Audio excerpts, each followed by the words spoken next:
I've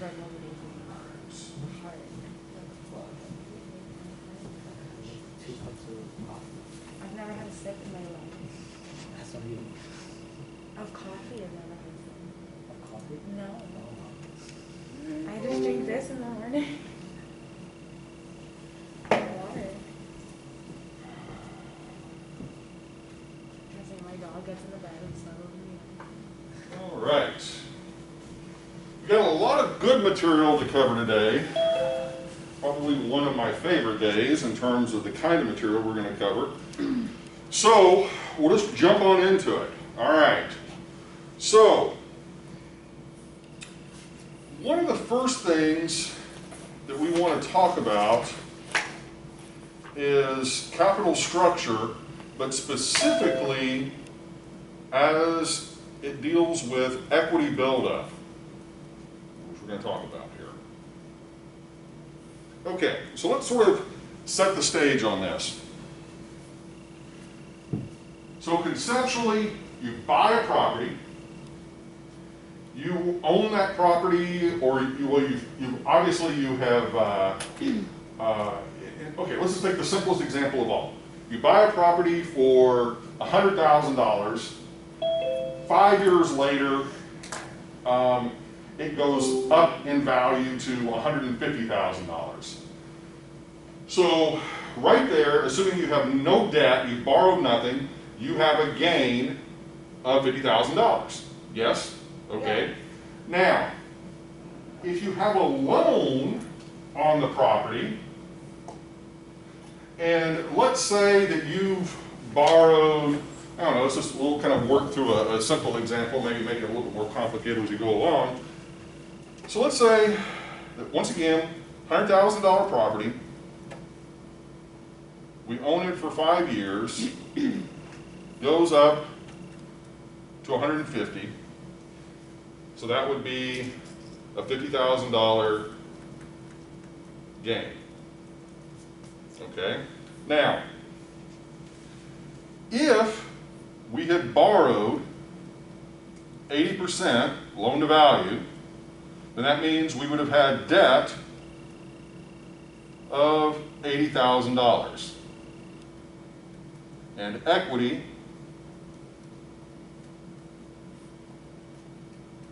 of $20,000. Now, if that's the case, whenever we go through this sort of calculation, if this had been debt that was interest only, meaning we don't pay down the principal, and that we end up with the same amount of debt 5 years later than we started with, we're still going to owe the $80,000. Yes? Okay, everybody understands that. But what if over that 5-year period we pay down, I don't know, let's say $10,000. Whoops.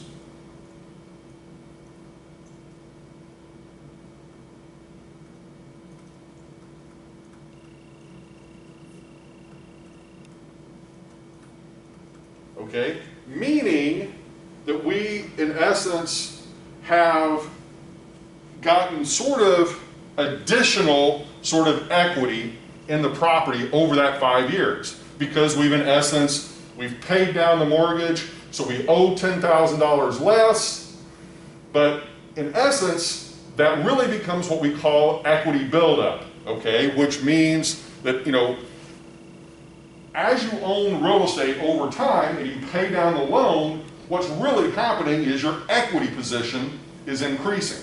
Okay, does that make sense? In other words, you're gaining more and more ownership of the property, but you know, that's obviously you've paid down the debt, but you now have this sort of additional investment that you are indirectly making because of the paying down of the debt. So whenever we move forward with a situation sort of like this, you're still going to have, assuming this original scenario, $100,000, you know, you have a $50,000 gain, but because of the debt that you've paid down, you now have an additional $10,000 that you've sort of picked up along the way. Does that make sense? okay?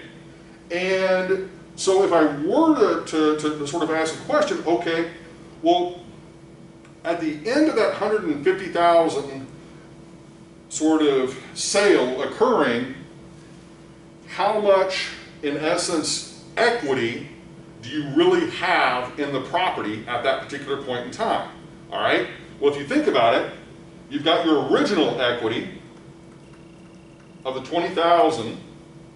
You've got the equity buildup, or the paying down of debt, of 10,000, plus you've got a gain, which contributes to your equity as well. So all in all, you now have 50 plus 10 plus 20, so you've basically got $80,000 of total equity in the project. Does that make sense? Yes or no? Because the remaining 70,000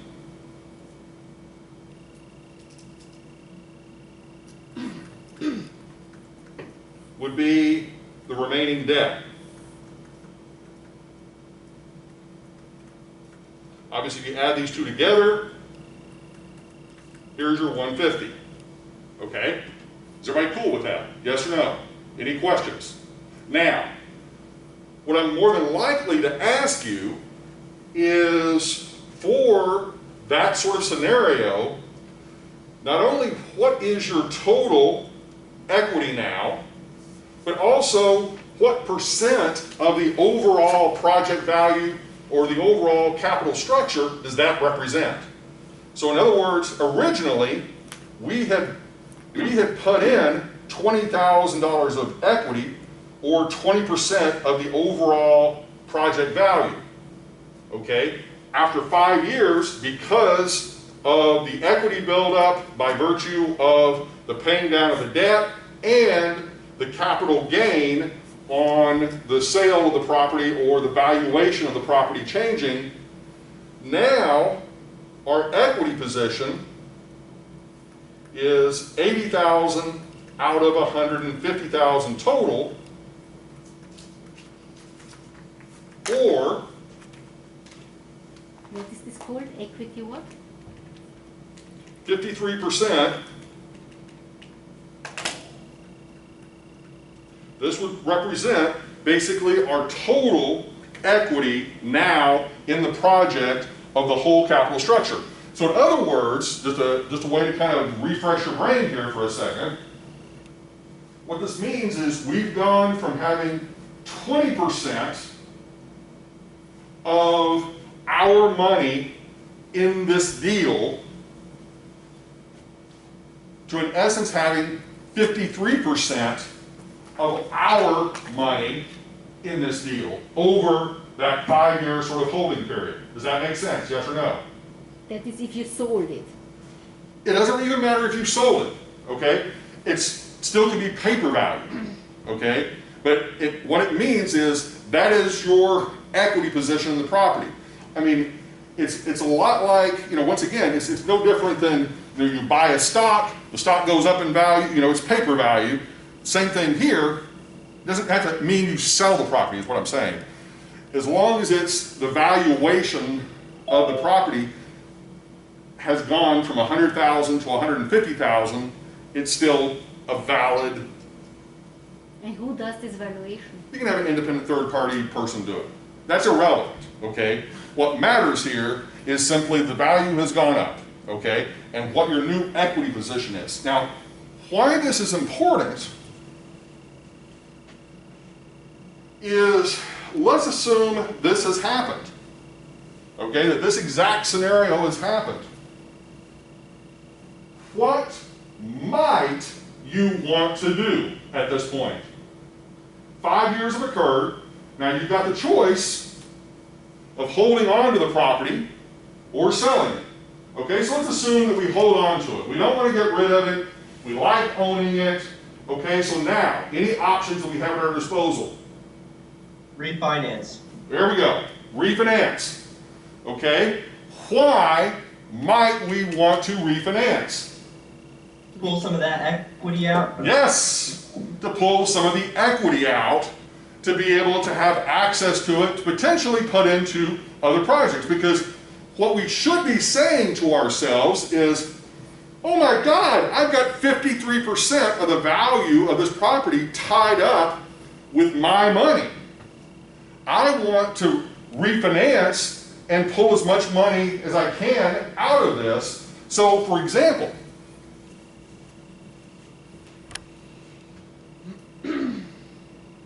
we go to a bank. The bank does the valuation, or has the evaluation done. The bank says, yes, your property is worth $150,000. Okay? Now, at this point, we get into the situation of, well, how big of a loan are they going to give you? You know, are they going to give you like we had before, which was an 80% loan? They could give you more than that. They could give you an 85% loan, a 90% loan, whatever they, you know, obviously could even be less than that. Could be 70%. My point being is, let's just say they gave you the same loan they gave you before, okay? An 80% loan to value.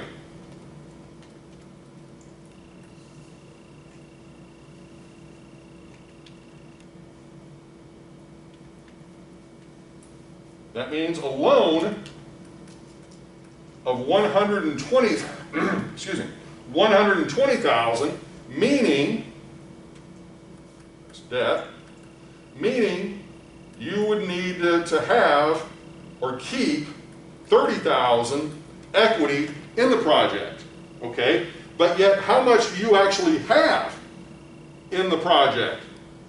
80,000. So in other words, you currently have 80,000 in the deal, and they're just saying you only need to keep 30 of that as a down payment, meaning you could pull out 50,000, put it in your back pocket, do with it what you please. Does that make sense? Yes or no? So pretty much what you're really doing is you're pulling out the gain. No, but you're not calculating the interest payment. Well, we're not concerned about the interest payment. Okay? We've already, this is about refinancing the loan. We're not concerned with what the interest rate is on the loan. We're not concerned with the term of the loan. We're simply concerned with how much can we borrow. How much can you take out? Yeah. And so with this, it's a simple calculation of saying, okay, look, we need, in essence, 30,000 equity, all right? But we have 80,000 in the project, meaning we can pull out 50,000. Does that make sense, everybody? Yes or no? Now, the reason why this is important is this is one of the ways in which you begin to take advantage of the value that you have created in a project that you have either developed or owned, okay? Now, are you required to take this money out? Absolutely not. You can just keep paying on the original loan and have that much more, you know, equity in it and be happy with that. But if your objective is to continually sort of leverage yourself and try to expand your portfolio, this gives you the opportunity. Now you have an extra $50,000 to play with, okay, to use as basically a down payment or equity for another project. Okay, does that make sense? Okay, so if you want to sort of just back into this just for a second, and everybody understands, this is the new money, in one sense, that we've got in our back pocket. If we sort of say that represents equity, we could sort of say, okay, well, let's say we go to another lender, and once again, they're willing to do 80% debt, 20% equity, and this represents equity. we could simply say, okay, that's 20%.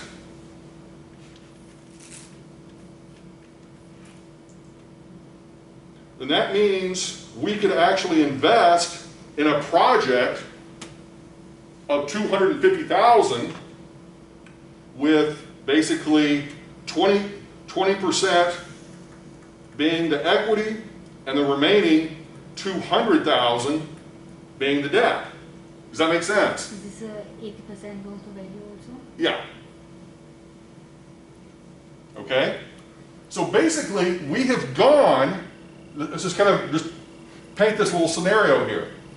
We have gone from having $20,000 of our own money in the first deal. Okay? And we've owned that project for 5 years. It paid down about $10,000 worth of the original debt. All right? And it's gone up in value by $50,000. So what this is allowing us to do, whoops, is to basically say, okay, now, in addition to owning a property that's now worth $150,000, we can now purchase an additional $250,000 property. So in one sense, we've gone from having our original portfolio was a $100,000 property, which went up to obviously $150,000.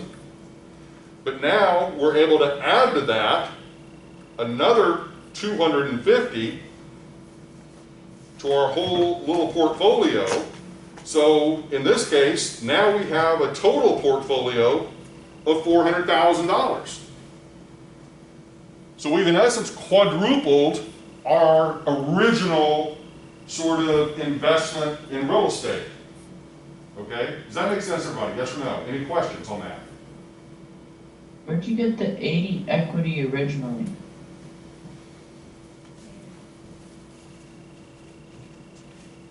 Okay. So, in the original scenario, you bought a property for $100,000, you financed it with an 80% loan to value, that gave you 80% debt, okay? Or 20% equity, all right? Now, over the course of that 5 years, you paid down $10,000 on the debt through mortgage payments, okay? So that created additional equity of $10,000.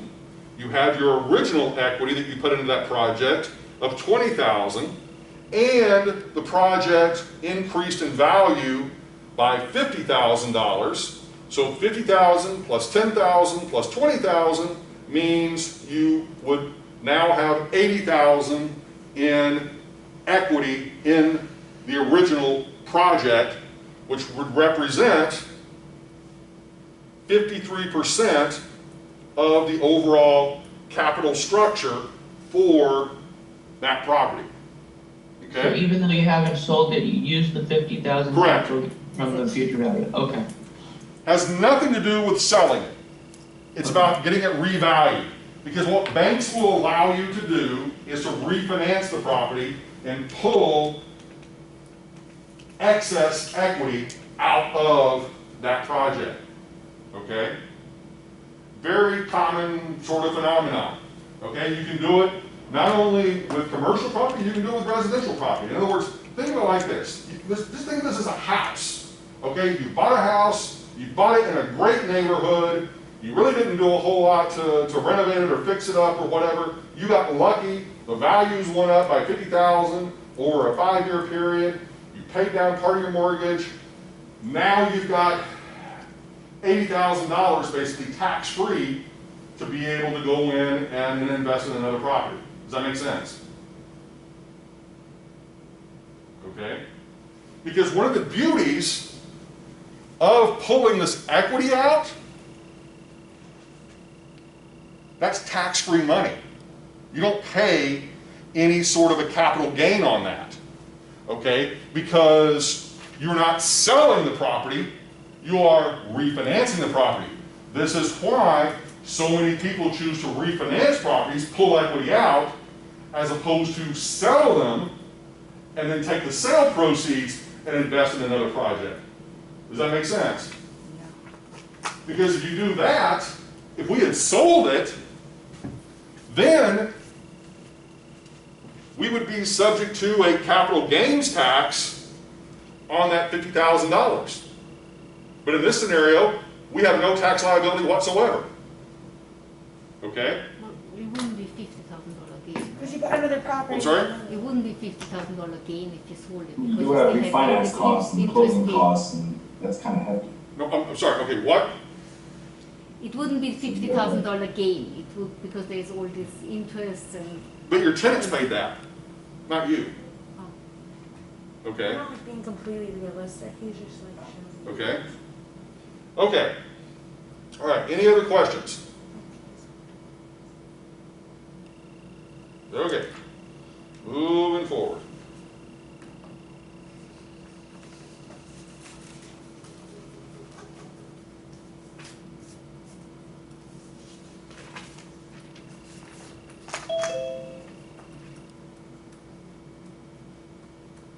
I know some of you thought we were done with depreciation, but we are not, okay?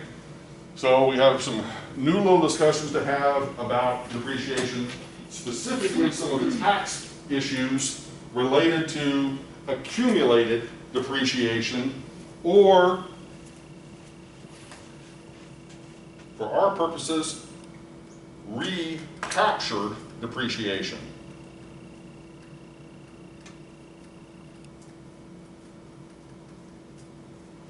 All right?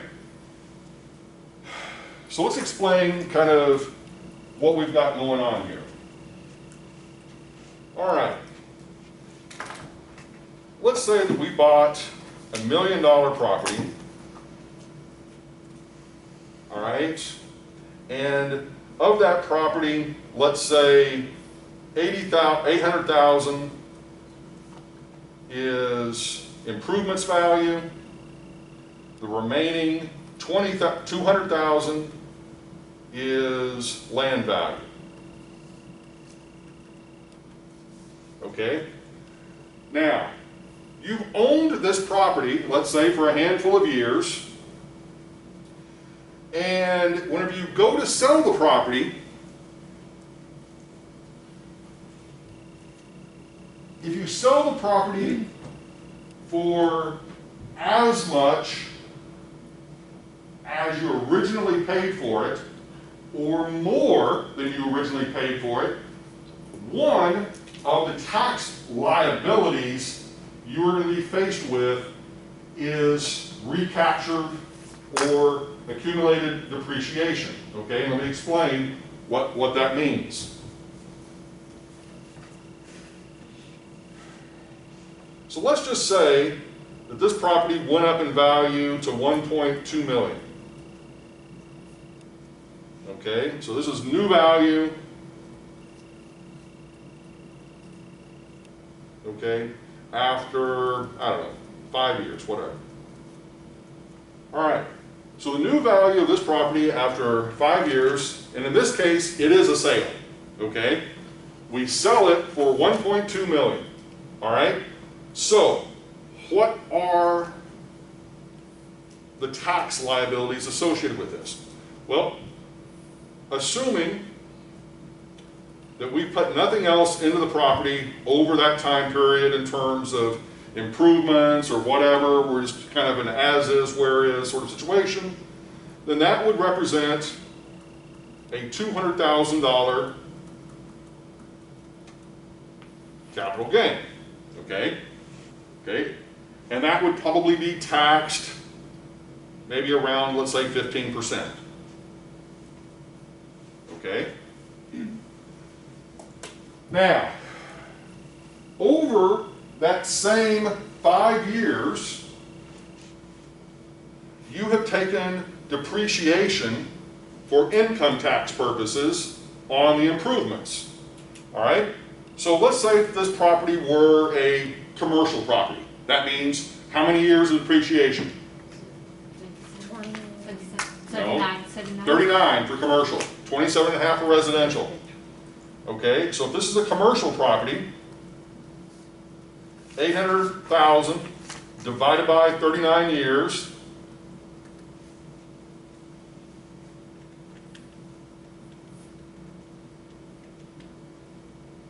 means we've taken $20,512.82 of depreciation each year. Now, for the purposes of the quiz and the purposes of our example, let's ignore the whole mid-month convention in the first year. That's just going to complicate things and unnecessarily for the purposes of our calculation. So, over this 5 years, we've actually taken roughly 102,564.10 of total accumulated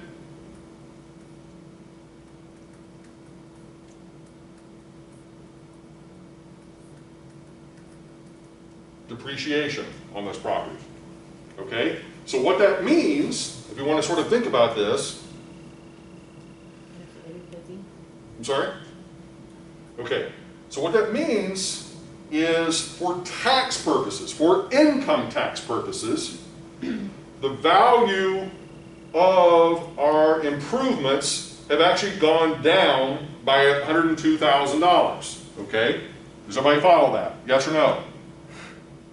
Okay? Now, if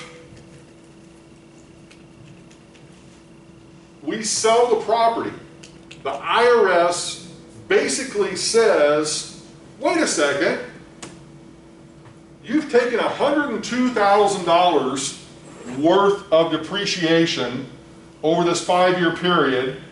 How is it you're selling the property for more than what you paid for it? In other words, from the IRS's perspective, they've given you this tax benefit of this depreciation for 5 years, and the reason they gave it to you is, in their world, that means the value of the property has gone down by $100,000. So if you were to sell the property for $100 and something thousand less than what you paid for it, then you would not only not have a capital gain, but you also wouldn't have any tax liability associated with this accumulated depreciation. Does that make sense? But if you sell this property for anything above the original purchase price of the $1 million, you are going to be subject to taxes on this accumulated depreciation. Does that make sense? So, in this particular case, the tax rate that we're going to use on accumulated depreciation, I think, 21%. And see, this is another thing that gets really wacky in the world of taxation. There's a different tax rate for everything. There's a tax rate for ordinary income, there's a tax rate for capital gains, there's a tax rate for recaptured depreciation, and so forth, so on, okay? All of which have different, sort of implications, all right? They change every year. Now, so what this would mean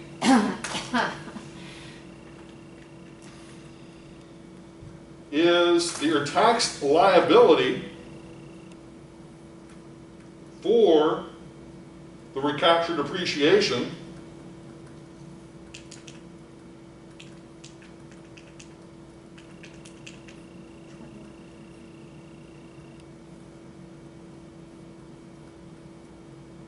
is going to be the $21,538.46. Okay, now that's your tax liability for the recaptured depreciation. Because we have a capital gain, then we've got to apply a 15% rate to that gain.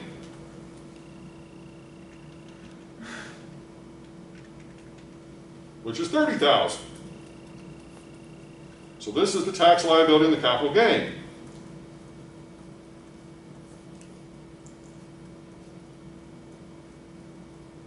Okay, so we have tax of $30,000 on the capital gain. I'm just going to write this over here just so kind of fresh.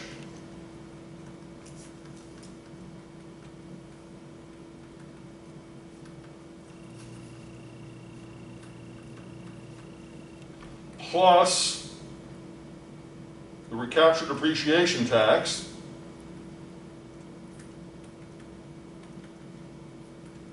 of $21,538.46.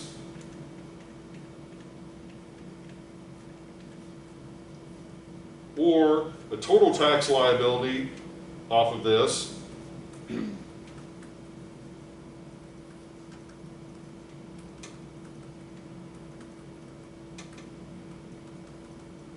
of $51,538.46. Okay, so now I have a question. Okay. So if you have a property that you bought at 200,000 and then you do an improvement on the value. Okay. Like you take the house down and you build a new house, and then you invest $2 million on the house. How do you know how much do you know the capital gain of the land? Okay, so the question basically Like the deals with depreciation, yeah. any sort of improvements that maybe you do to the property, or what happens if you tear down what's there, and so forth, so on. Okay, that's where it gets a little bit more tricky. All right, so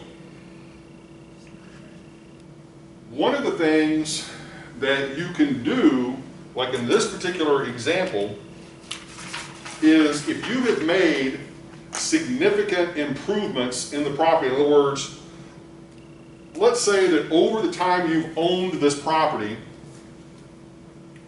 you have done more than, let's just say that you've done, I don't want to use 200, let's say you've done 150,000. Let's say that over the time you've owned this property, you have done $150,000 of capital improvements. All right? If that's the case, then what that $150,000 expenditure that you made over that 5-year period in improving the property in some way, you need to keep track of all of those expenses. That $150,000 would automatically wipe out your entire accumulated depreciation. Okay? So in other words, you would get rid of that.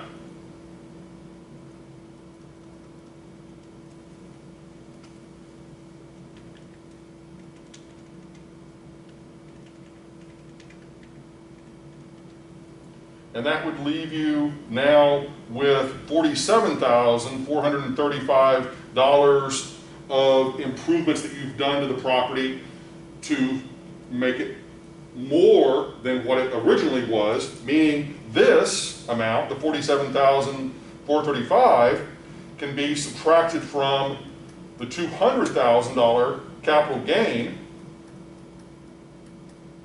meaning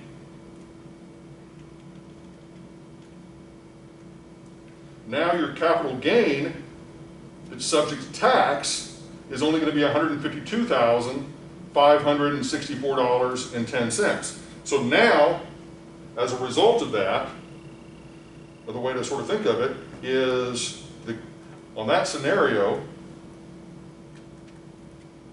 your capital gain tax is going to be basically $152,564.10 times 15%, or $22,884.62, and then your recaptured depreciation tax would be 0, meaning your total tax liability would be just simply the $22,884.62. So by spending $150,000 on improvements over the life of that property, you have reduced your tax liability by pretty much almost in half. Okay? Doesn't repay you every dollar you've spent, but it does reduce your tax liability. Okay? Does that make sense? Okay? All right. Moving forward. Okay, any questions? All right. So improvements basically take out the depreciation. That's the first piece that it takes out, is the depreciation piece, the accumulated depreciation. Then, And everything more Just then like becomes basic capital addition. gain. Correct. Divide that number. okay, The which is actually, it's a good thing that it works that way, because the tax rate is higher on the recaptured depreciation than it is on the capital gains, so you do get a bigger benefit off of those coming first as opposed to Because I'm like, latter. always I'm like, what the? Okay? And then it's 21%. 21% always we're going to be using for the quizzes and stuff, the tax. I'll give you that. Oh, you'll give it to us? Yeah, that I'm not, worried about. Okay. Okay.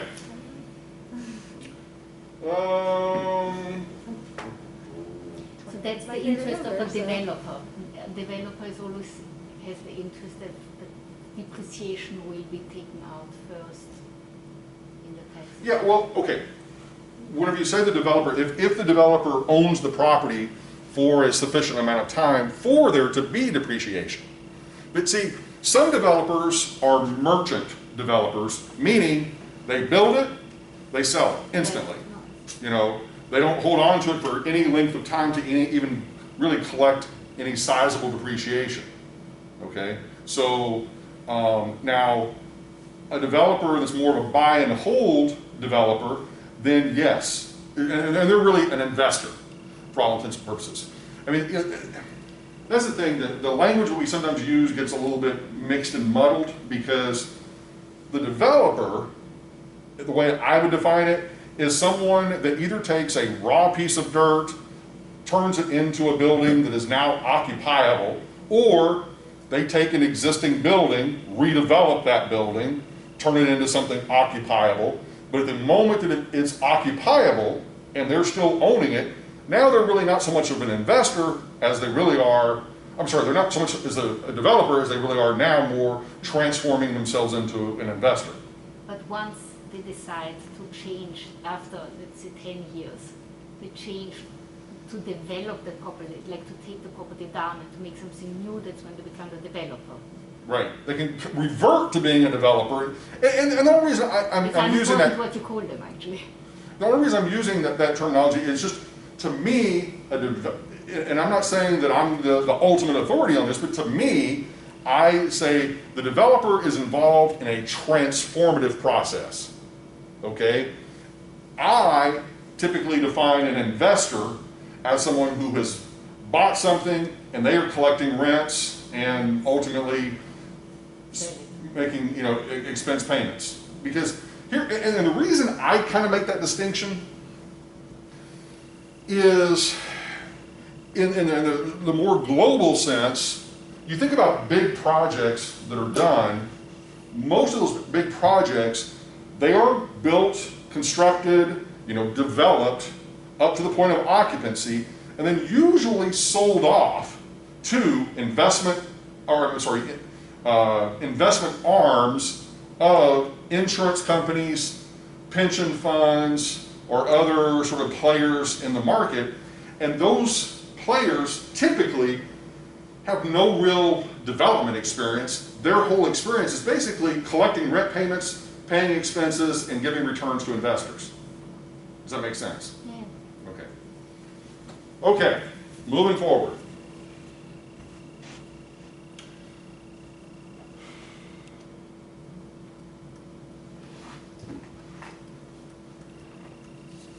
Okay, so another element of this is we're sort of kind of getting into some of these different ways of which an owner can kind of take advantage of their ownership. We've already talked a little bit about this in that first sort of problem that we went through, but here's another kind of an example of this. All right, so let's say that, excuse me, that we bought a property and we bought it, I don't know, for $10 million, okay? And we owned it for 10 years. And and at the end of the 10 years, let's say it's worth 18 million. All right. Now, let's assume that over that time period, this happened to be, I think I'm going to make this, yeah, an interest-only mortgage. So we don't have any change in kind of our debt over this time period. But let's just say that we've got 75% loan-to-value ratio, or $7,500,000 of debt, and then our equity is $2.5 million. Okay? Now let's say that after 10 years we can refinance this property, and let's say that we can refinance it at maybe even a higher loan-to-value ratio. Let's say we can refinance it at maybe 80% loan-to-value. All right? So let's do the calculation there.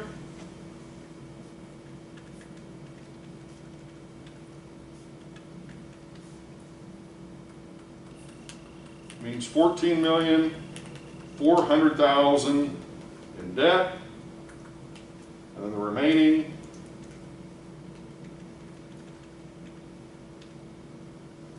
$3,600,000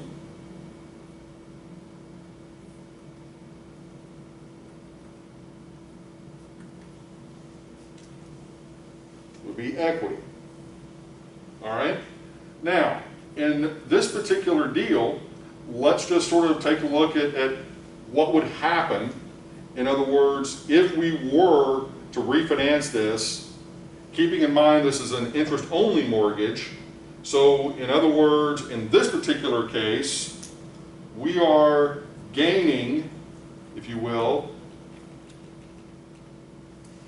the difference between these two, 14,400 minus 7,500, so a difference of 6.9 million in new debt,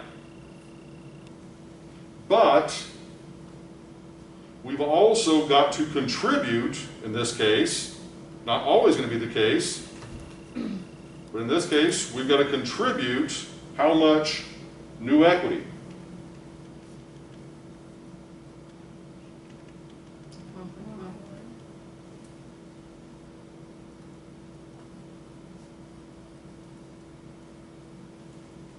Okay. All right. So, another way to kind of look at this, now, obviously, we've got to come up with that new equity, which we can take out, if you will, of the proceeds that we're getting from the new debt, okay? But in essence,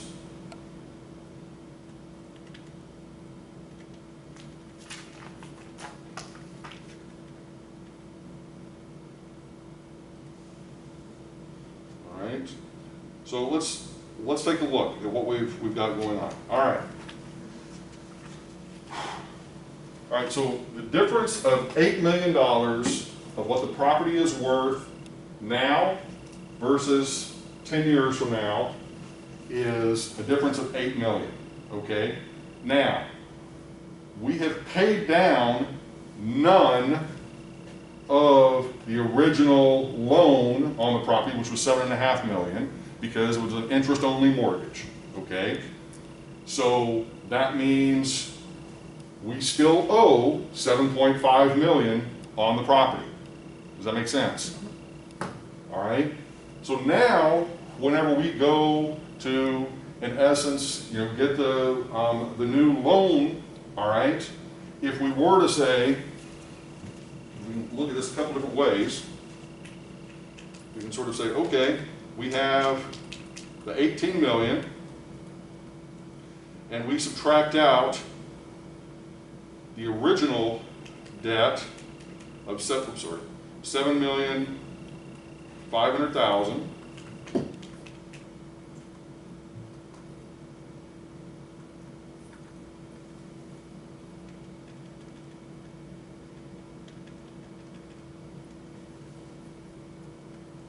Which gives us 10,500,000. Now, the point of this is, okay, of that 10,500,000, that in essence is sort of the increase that we're getting above and beyond what we owe on the property. So in other words, you can sort of think about that as, all right, that's somewhat of a gain, okay, in terms of that's money that we could technically pull out. But we've also got to contribute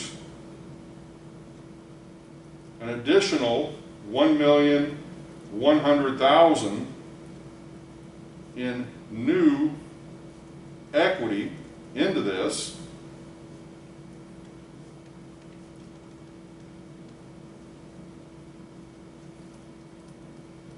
So we technically would be able to pull out roughly 9.4 million in cash. Does that make sense, everybody? Okay. So very similar to the first problem. The only real difference here is, yeah, we've changed the loan-to-value ratio, but also, you know, here's another thing that can happen.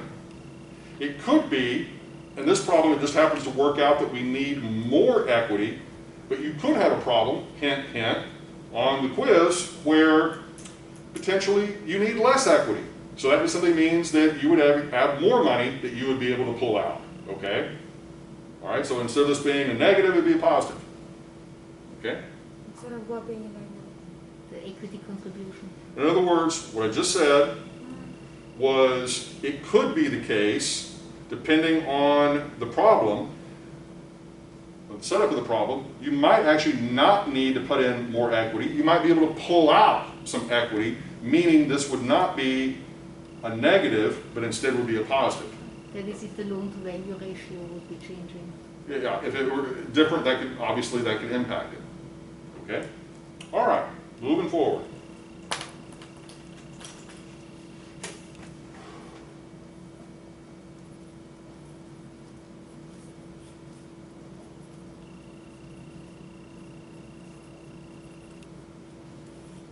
And so when you don't need to take out more, you add it, or how does it go? Yeah. You have more money available. Oh. Okay. So the next topic. Does it? Yep. So the 9,400,000 is what the That's basically that's money you would be able to pull out of the project okay. by virtue of the refinancing Right. and the value increase. Mhm. Okay. That's what I wrote. Next topic, tax deferred 1031 exchanges. Okay, now, this is something you will hear people and they will talk about them as being tax-free exchanges. They are not tax-free, okay? They are tax-deferred, meaning ultimately you or someone will have to pay the taxes on these, okay? Gains that you occur from potentially swapping properties, okay? So, many years ago, Congress created Section 1031 of the Internal Revenue Code, and what this deals with are exchanges that you make in real estate, basically swapping one property for another and not having to pay capital gains tax on the sale of the property that you're getting rid of, okay?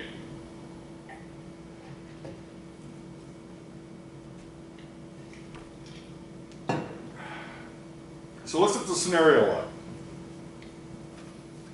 You go in to an underdeveloped market, you build something, or you buy something, and whatever it is that you build or buy goes up significantly in value. And you're saying to yourself, woo, big value increase. I could refinance it, pull money out of it like we just talked about, or I could sell the property and take the proceeds, which I'd be stuck with capital gains tax if I did that, or I can use a tax deferred exchange. Now, how the tax deferred exchange works is it is a set of rules that qualify you as the seller of a property to not have to pay capital gains tax on the sale of a property as long as you immediately roll all the proceeds from that sale into a new property. Okay, does that make sense? Now, there are all kinds of weird little caveats that exist in this process, okay? You're just simply getting introduced to the concept so that you know about it, and potentially if you're ever in a situation of where you own something, it's gone up quite a bit in value, and you want to sell it and you don't want to be taxed to death on it, here's a way to basically do that. So, let's kind of explain some of those little caveats. One is you have a limited amount of time between whenever you sell the original property to basically identify and close on the new property.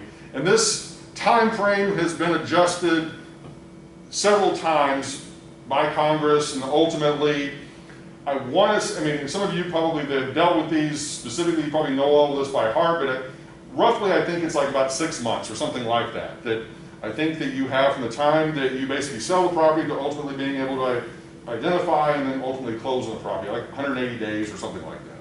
But once again, you can look it up and see for sure what it currently is. But here's the catch. So, to kind of keep the numbers simple, you bought it for $100,000.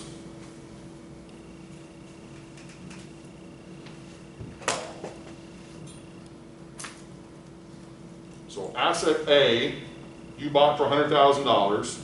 You held on to it, again, let's say 10 years. It's now worth $175,000 or a $75,000 capital gain. Okay? Now, if you were to just simply sell it, you would be subject to, okay, $75,000 times 15% tax on capital gains.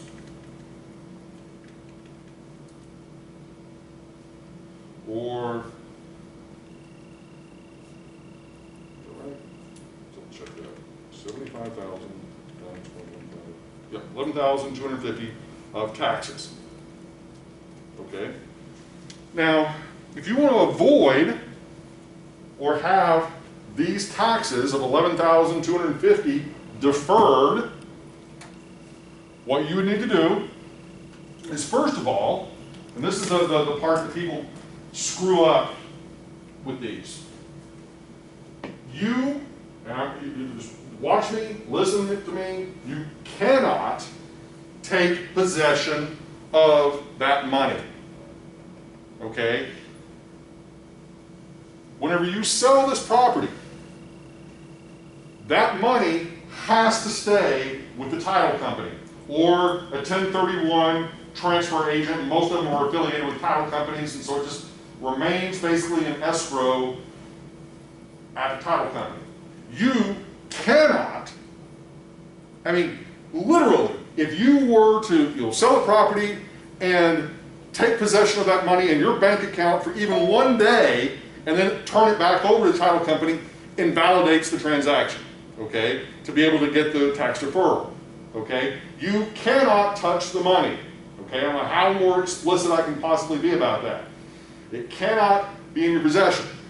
That is the reason why it qualifies as an exchange, not as a sale, okay? Because what's really happening here is I sell this property, and then all the proceeds go to and through a 1031 intermediary, which is typically a title company of some sort. Then I go out, I find a property that I want to buy from you, all right? And you say, sure, that's wonderful, that's great, we agree to the terms on the sale. Then what happens is the title company or the 1031 intermediary will then give you the money. We complete the transaction. I now own your property, but it's, even though for the purposes of how it's recorded in the county clerk's office, that's irrelevant, but in the eyes of the IRS, that is not a sale, that is really an exchange. Therefore, that qualifies me, has no impact on you. You're, I mean, you know, the seller, or, you know, in this, you know, particular thing of, you know, of selling the property I'm trying to buy, doesn't impact them at all. They don't really even know or care. They're just simply getting the money they've asked for the property. Who cares is obviously the purchaser, because they're trying to avoid the taxation. Does that make sense? Okay? So, but another caveat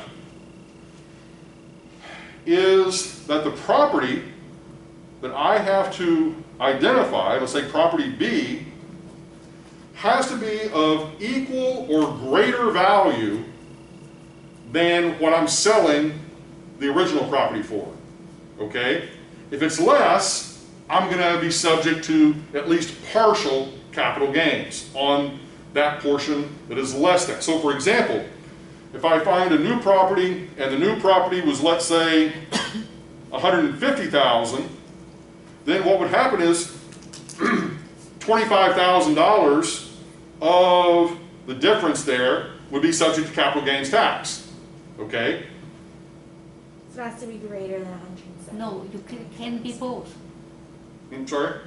She said it has to be greater. I said no. No, it can be both. But if you sell for less, you are going to be subject to capital gains. Now, so let's just say that we find the property, and the property is worth $180,000 that we're buying. Therefore, it's more expensive than the original property sold for. So in this case, now we've just simply rolled all of that in there. We have no capital gains that we have to worry about. But now this property, ultimately, at some point in the future, we can sell it to property C that, let's say, is $250, which again more, and not pay a capital gain on that either, if we do another 1031 exchange. In other words, we can keep doing 1031 exchanges indefinitely. But if we want to be able to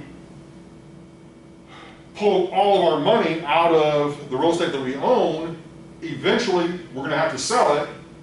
I mean, yes, we can borrow money, and once again, pull that money out, but in terms of selling the property, at some point in the future, if we sell that property, we're going to be now subject to all of the capital gains for each of the sales that occur. Can I ask you a question about, not like the computation, that I understand, and I understand what a 1031 exchange is, but I've never asked anybody, does it have to be like right away? Or can you be like, title company, hold it, if in like 6 months I find something? No, that's what I'm saying. There's a limitation. Okay. And once again, you can probably Google it super quick. I think it's 6 months. It's not even, if I can look it up later, I just wanted to know But- if it had to be like one Yeah, after no. the next after the next after the next. Here's what happened. So My dad. so many people were doing these, and the rules 20 years ago on these were super loose, okay? I mean, the difference was, like, for example, the IRS has simply said, okay, you've got to identify a property or multiple properties that you would potentially be interested in. And you could literally, and I'm not really joking about this, I'm being pretty serious, you could literally throw down, you know, a printout of thousands of properties that you're considering. Well, they basically, you know, have tightened up a lot of the rules, tightened up the time frames, tightened up, you know, a lot of these things. Because at the end of the day, you're deferring taxes, okay? That's money the government doesn't get, or at least right away. And so they don't really have any incentive to make this any easy, you know, easy on you. In other words, to a certain extent, they're going to make it harder, as complicated or as cumbersome as they possibly can, so that you don't qualify. Right. Okay.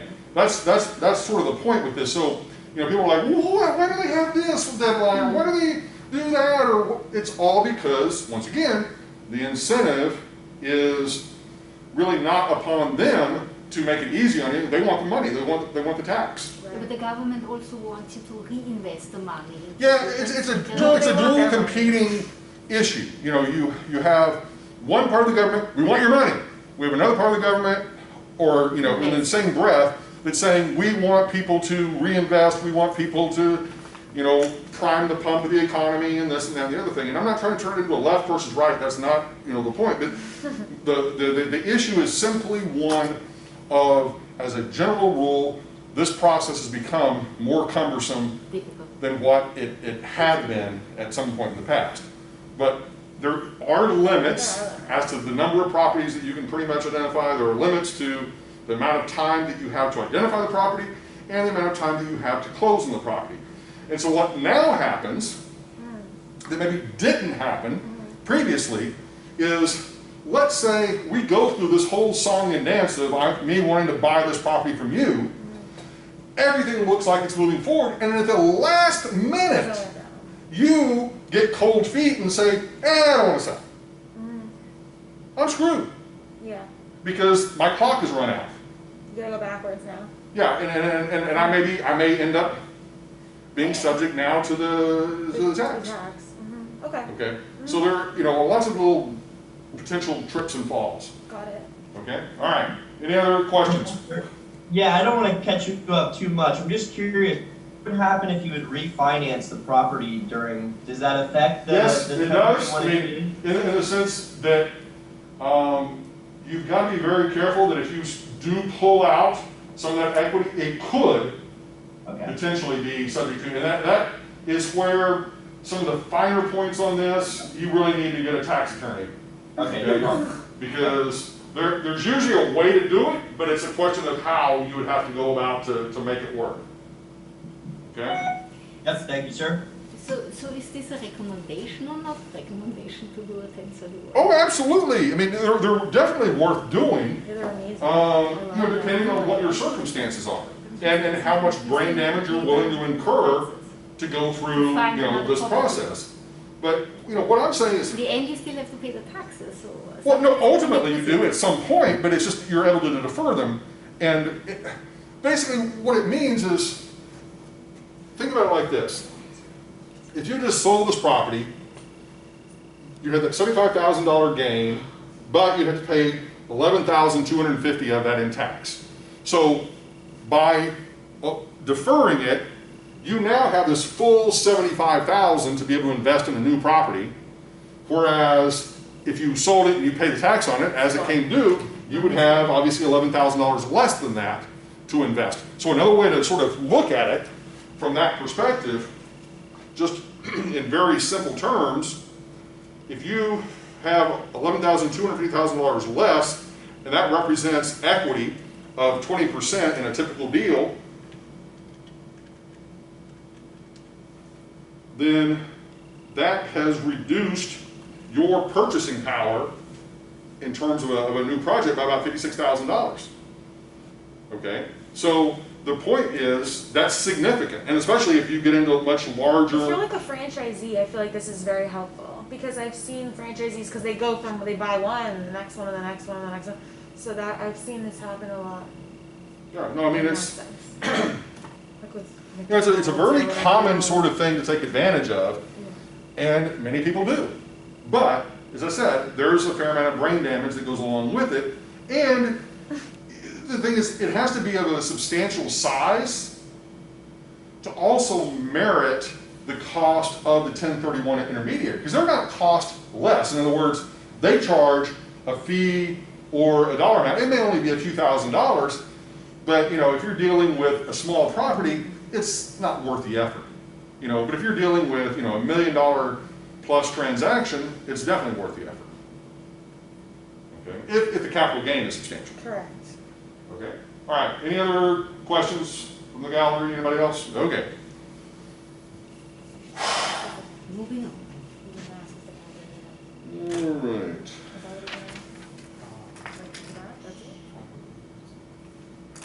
So what's going to be the Okay. Now. I'm like, what else is there? Okay. So now we're going to get into the part we've all been waiting for. Deal structures.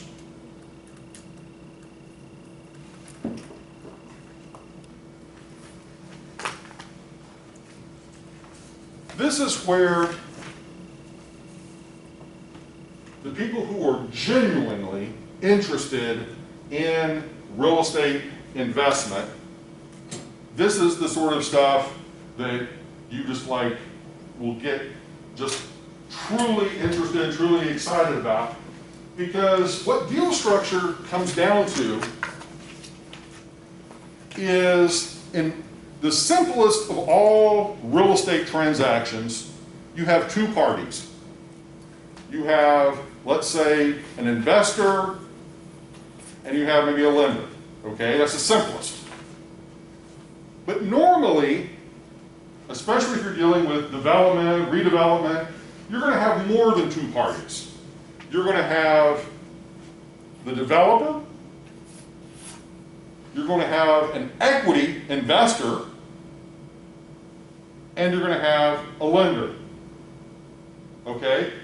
Because in many instances, the developer Doesn't have money. doesn't have money They're poor. or has little money. They're just the idea person. Well, they're an idea person, but they're also the person who can carry out The plan. getting the job done. Correct. The Okay. business person. And their equity source could be as simple as just a singular rich person. I don't know how else to put that. You know, that they literally, you know, and a lot of times it could be, you know, anything from sports figures to people with high income or net worth, could be family trusts, could be, you know, a whole number of sort of players within the sort of private equity sort of market. And so, let's say myself as a developer, let's say I don't have a whole lot of money, but I want to make money, and I want other people to make money. So, I find a project, I find a piece of land, and I go work out a deal with the owner of the land, an option to buy the land at a certain price and so forth. I also have some friends that, let's say, are contractors, architects, so forth, so on. I talk to them about, you know, putting together a proposal to actually, you know, do this deal. And I realize at the end of all this, I need some money. Okay, I don't have enough money to basically make this project work on my own, so I need to get some equity from someone else. So, that begins to complicate things, okay? Because, at its very basic level, you understand the relationship between sort of the two-party deal, which is simply developer-investor / lender, you know, and there, the developer-investor is simply making payments to the lender at an interest rate for a fixed period of time. Once they're paid off, the developer-investor owns the property. Very simple. But now when we start introducing an investor who's not a developer into the mix, they're just the money people, then it begins to get a little more complicated, because here's the way I like to think of it. Deal structure is all about who gets paid, when they get paid, how much they get paid, how often they get paid, under what circumstances do they get paid, do they get incentives when they're paid, and under what conditions. So all of those kinds of questions are typically answered by a deal structure. So before you go into any sort of partnership, any sort of deal, you need to set the terms of what that deal is going to be, okay? Now, what I've given you, excuse me, what I've given you a handout, those of you that are in Zoom, the handout that is simply, I think, entitled Example of Deal Structure, pull that one up or print it off or whatever, along with the other one that I sent you, which is simply a blank version, right? So let's just take a look at the one that's the example. It has the $1 million purchase price at the top. Okay, everybody looking at that one? Yes? Okay, those of you in Zoom land, there's only one person that I can see their face. Everybody else, I'm seeing black screens. I want to see some faces because it helps me whenever I can look at you to understand whether you're paying attention or you understand or not. We're here, sir. We're live. Okay. All right. So, I've never seen them before. all right. So this particular deal structure, we've got $1 million purchase price, and then we're going to make the assumption that it's going to sell at the end of year 5 for $1.1 million. Okay? So right now, that's nothing different than what we have ever done before. Now, first of all, on this sheet, the boxes that are in yellow, those are the input cells. Everything else is an output. Everything else is a calculation if it's not in yellow. All right? So let's just look at the terms of this particular deal. All right? So to sort of start off, $1 million purchase price. Then we start off, we've got a loan to value of 60% that's given to us. So right there, that tells us we've got $600,000 in debt. Okay? Now that doesn't show up, in essence, anywhere, because it's just it's going to be part of a calculation subsequent to this. But we've got $600,000 in debt, and we're told that our interest rate on that debt is 10%. And this is an interest-only loan. So that means that our annual debt service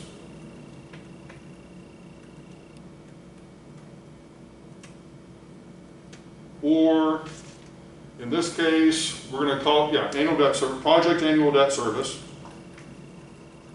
is going to be $60,000.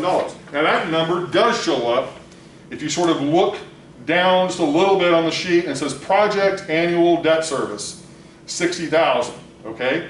Well, that's coming from this calculation that we just did here on the screen, okay? So you may want to write that off in the margin just so you know how to get there, okay? All right? Then, implicit within basically having an overall deal that's 100%, if 60% is debt, then implicit within that means 40% is equity. Thus, the little calculation right there that says equity percentage, okay, on your sheet. Okay, so that's how that number is calculated. Okay, so far, nothing should be complicated. Okay, now is where we begin what we're actually here for, which is developer partner equity percent and investor partner equity percent. Okay, so this is the beginning of the deal structure in terms of the people involved. All right, so we have this developer partner, they're going to put in 15%, and then the investor is going to put in 85%. But 15% and 85% of what? Of the 40%. Of equity. Okay? So, in this case, if we kind of go back up here, we know we have 60% debt, which means we have 40% equity. So 40% equity would be $400,000 of equity total. Does that make sense? Yes or no? Okay, so what that means is of that 400,000, the developer is contributing 15%.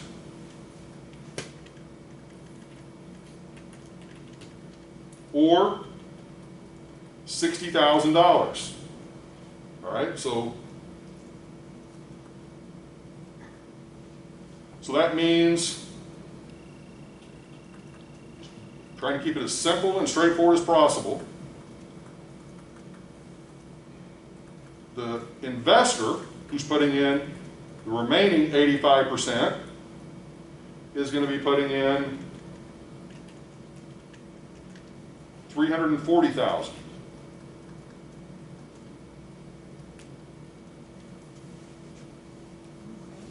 Okay? Is everybody good with that? Yes or no? Okay, now what I want you to do is I want you to jump down the page to the year 0. Jump down the page to year 0 cash flows. That's where you would insert those numbers. You see? 60,000 for the developer, 340,000 for the investor, and then the total project 400,000. Okay? Those are just, you just add those two up. Okay? And developer plus investor equals total project. Okay? Everybody good with that? Yes or no? Okay?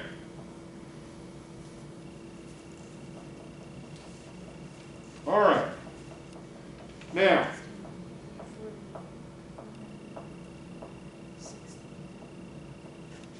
okay, so the next piece of this is I'm going to have to give you, because it's in yellow, the project annual net operating income.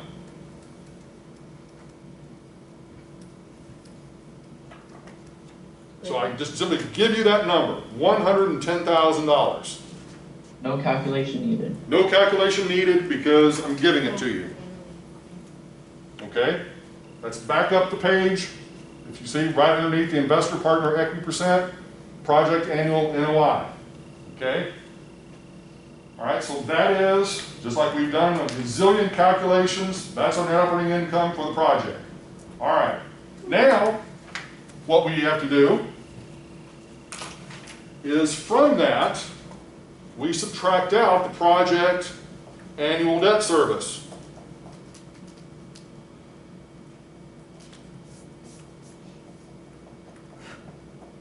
Okay, which we calculated already up here.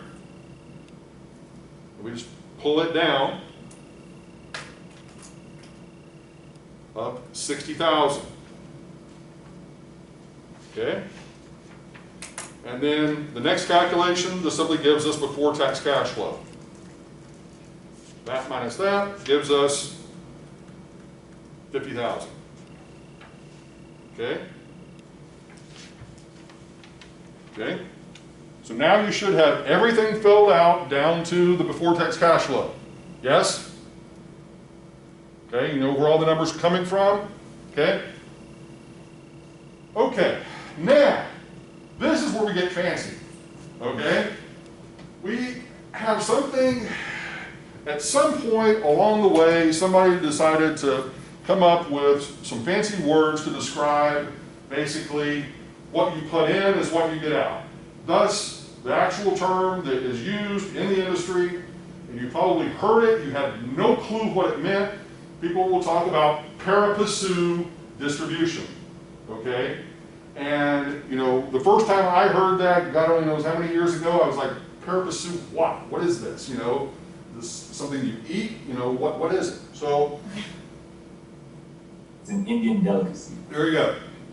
So, So you put 50% in this case, what purpose means is, in essence, well, and you can look it up on Wikipedia or wherever, but in essence, it's pretty much whatever you are sort of putting in as a percentage is what you're sort of reaping as a percentage.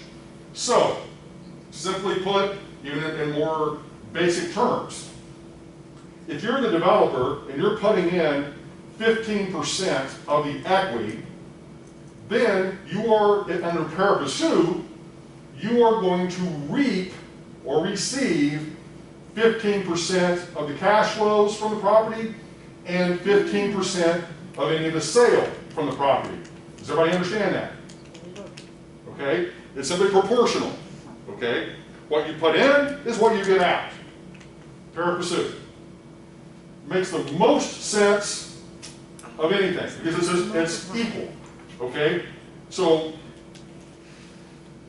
you're going to understand everything perfectly until we get down to this next piece, which is the preferred return stuff. That's where it's going to get tricky, okay?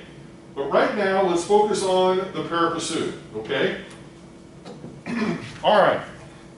So, sale proceeds, okay?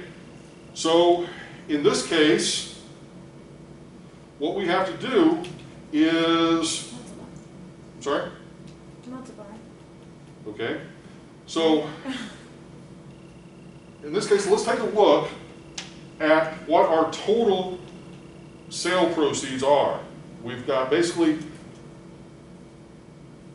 all right, situation of, Multiply the budget amount by 15%. all right, this is,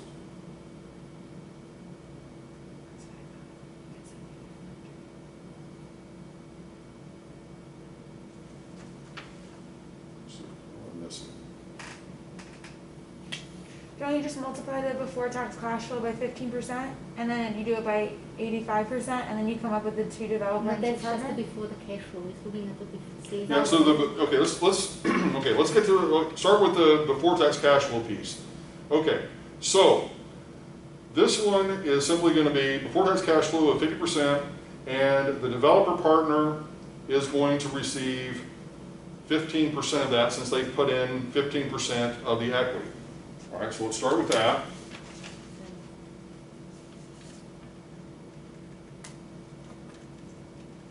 And that gives us 7,500, which then becomes the pari passu distribution of the before tax cash flow to the developer is the 7,500 of that. Okay? For the investor, it would be the remaining amount, or go ahead and you multiply it out, 85%.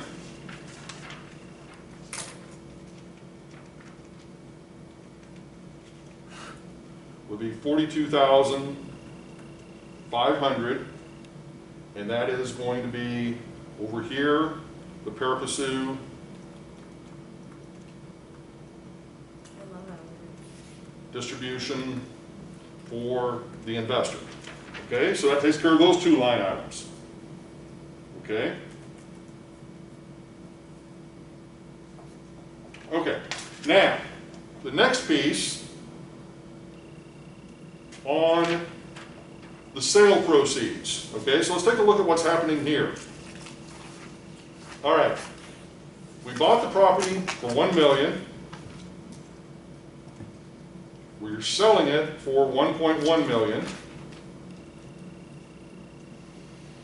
So that represents 100,000 gain,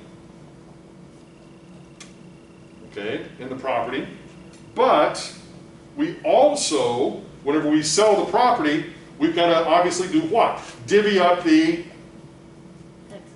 No. The debt.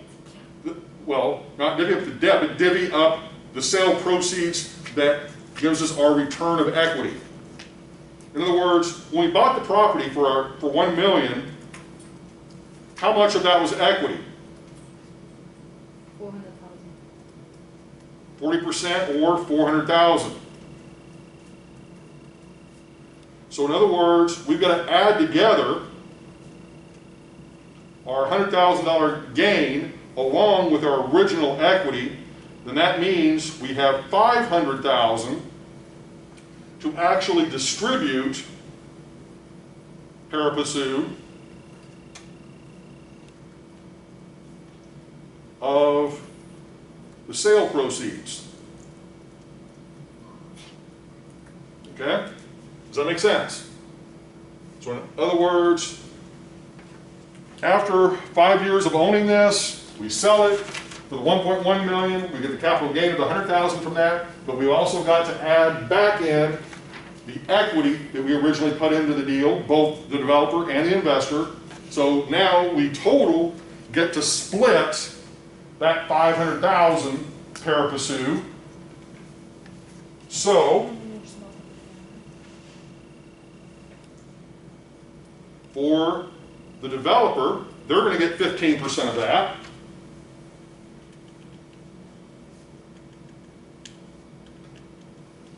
Or 75,000. And then the investor, so this developer, okay, and then the investor, their pari passu of the sale proceeds is going to be the remaining 85%.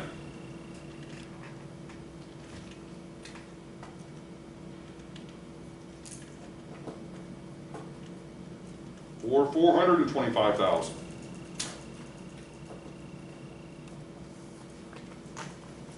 Okay? Everybody good with everything up to this point? Yes or no? Okay? Now, that gives you pretty much everything you need now to fill in the table below for the cash flows. Okay? So, let's take a look.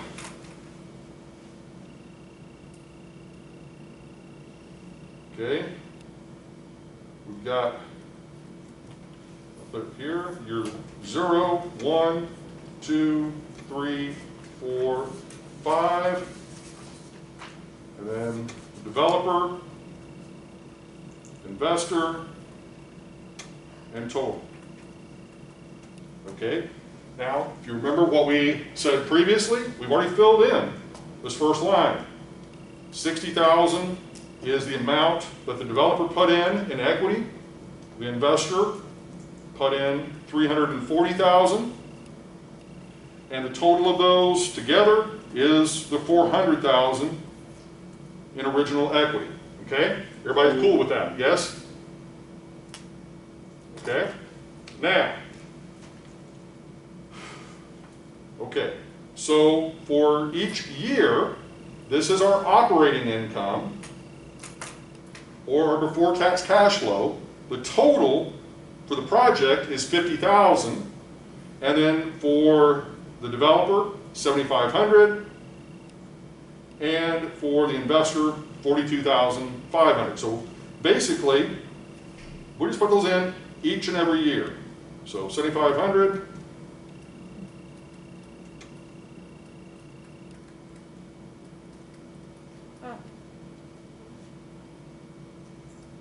You put your cash flows in? Okay, just put all those cash flows just like that. Don't just put them on the sheet right now. Don't put them in your calculator. Just put them on the sheet.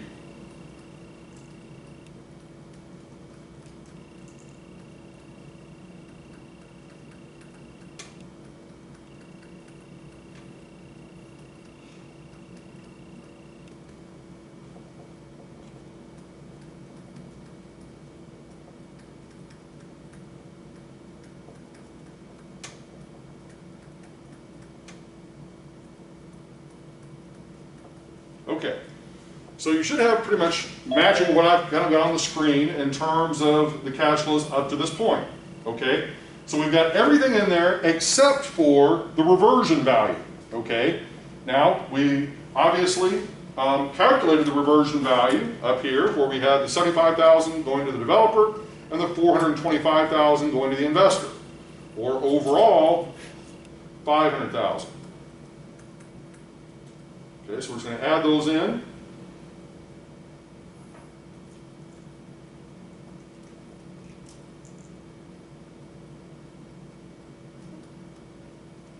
Okay. Now, if we want to, we can kind of go ahead and just combine those so we know what the dollar amount we're going to be putting into the calculator or into Excel. 82,500, 467,500, and 550,000. Okay? Is everybody good? Any questions up to this point? Okay, now, for each of those three columns, you are simply going to use the internal rate of return function either on your calculator or in Excel. Okay, you've got the option. All right, so if you're obviously, you put it into the calculator, then you should end up with then what we've got, the before tax internal rate of return for each of these as being 16.13%.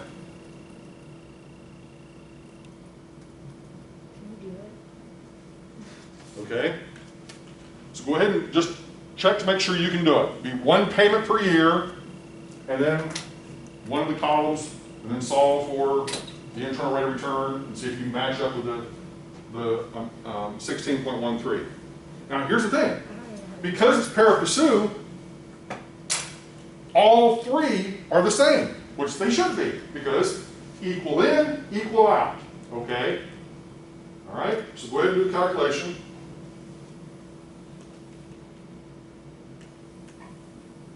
So if they're not the same, you do something wrong. Correct. If it's pari passu.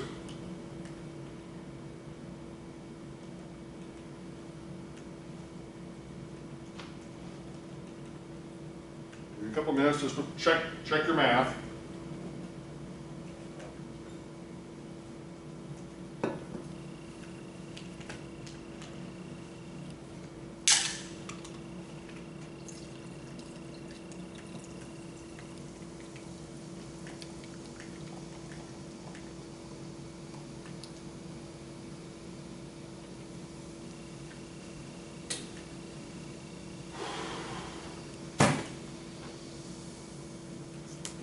Okay. Matching up on all three? I'm sorry, Professor, how did you get the 16.13? All you're doing is an internal rate of return. Okay?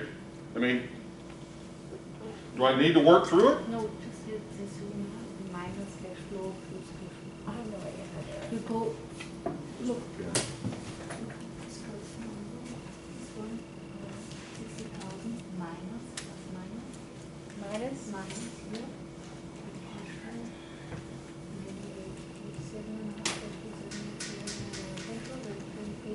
Cash flow. Okay, so all you're going to be doing, I'll let him do it. all right, I just write it down. so all and you're just going to copy do, it. you're going to do one payment per year, clear your calculator out,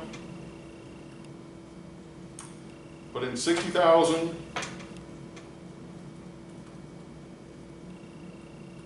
it's cash flow,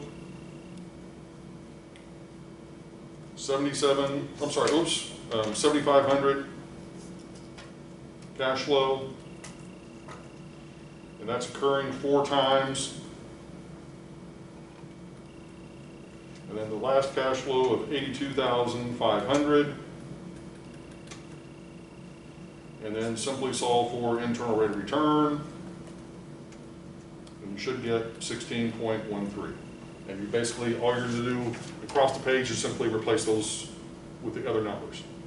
Okay? Any questions? Okay. Now we get into the tough stuff. Okay? This last little third of the page could very well take us easily an hour or longer. okay? But it's also the last part of the quiz as well. Okay. We're going to sort of get it started, and then we're going to take a little bit of a break, okay? And also what I'm going to try to help you with a little bit is if you... Go ahead. I have a question. Going back to that last example that you just put up. Let's say we put together a deal and we sent out a market feasibility study to prospective investors, and we're showing them our performance. We're showing them what we're going to make. We're showing them what we anticipate the NOI to be on an annual basis. If we exceed or do better than what we anticipated on doing, do they get to, participate in the gain on that NOI? You literally are setting up the next step. That's exactly what the next step does. Okay.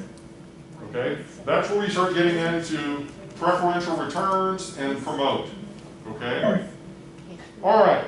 So, as James just sort of described, what if you get into a scenario of where you want to incentivize yourself, the developer, and kind of, say, look, I'm the guy or gal that's out there doing all of the actual work to put this deal together.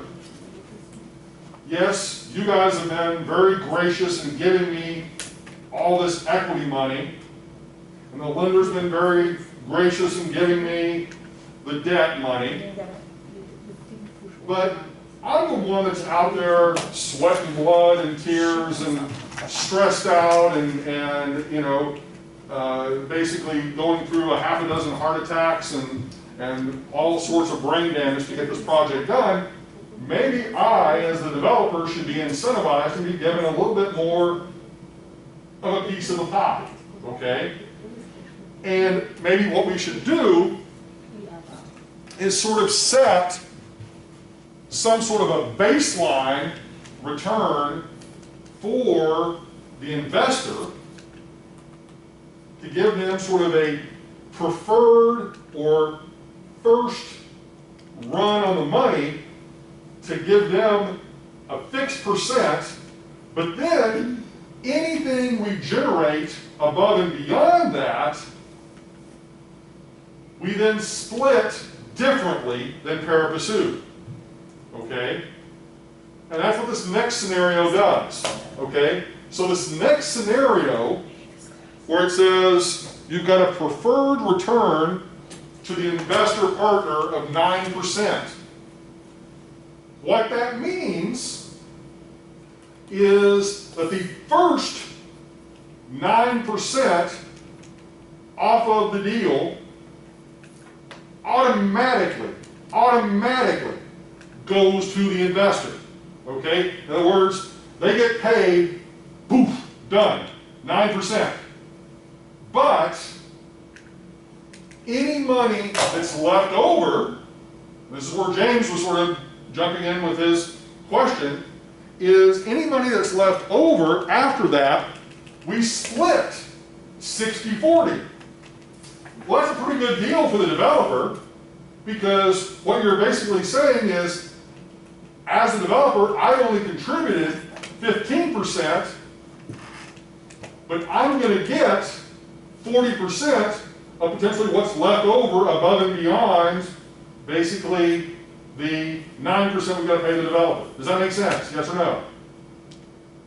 Okay? Now what that also means is, if the project doesn't meet the 9% threshold, the developer doesn't get a dime. Okay? Which is a bad thing. Okay? So it really incentivizes the developer to make sure this is a viable project. Okay? And the more viable of a project it is, the more money the developer makes. Okay? Now, this is, I don't want to, keep throwing in all sorts of weird little caveats, but this is kind of one extreme of the developer. This is the only way they make money off the project. Another way the developer can make money off the project, in addition to what is on this piece of paper, is they can just simply charge a developer's fee, okay? And that fee could be a percentage of the overall project value, could be almost like a salary, could be, a lot of different things. And once again, that's part of the deal structure as well, but we're not really so much focused on that in terms of sort of a fee structure per se, as we are really, in one sense you could sort of say, well, yeah, the developer's getting, in essence, part of the before tax cash flow and so forth, so on, you count it down as a fee. Well, not necessarily, because that's just giving them a return on their money, on their investment, okay? To really get them out there and working, you've got to give them something to encourage them to promote the project, to incentivize them to engage with everyone to get the project done and to make it profitable, and as profitable as possible. And so you will hear this term promote, and what that means is that is going to be a dollar amount that the developer will receive above and beyond potentially whatever their normal return is off of the money they invested, okay? And it's meant to incentivize. In other words, like this sort of scenario, let's just take a look for the moment. We're going to do the calculations here in a second, but I just want you to look at the numbers here for a second at the bottom. Okay, so we're given a preferred return to the investor of 9%. Okay, fine. What we want to look at, though, is over in the developer column, in the pari passu above, the above example, they were getting $7,500 a year. Here, they're getting a little bit more than that. Not a lot more, but a little bit more. They're getting $77.60. So about a couple $100 more, $260 more a year. Okay, once again, small project, small difference.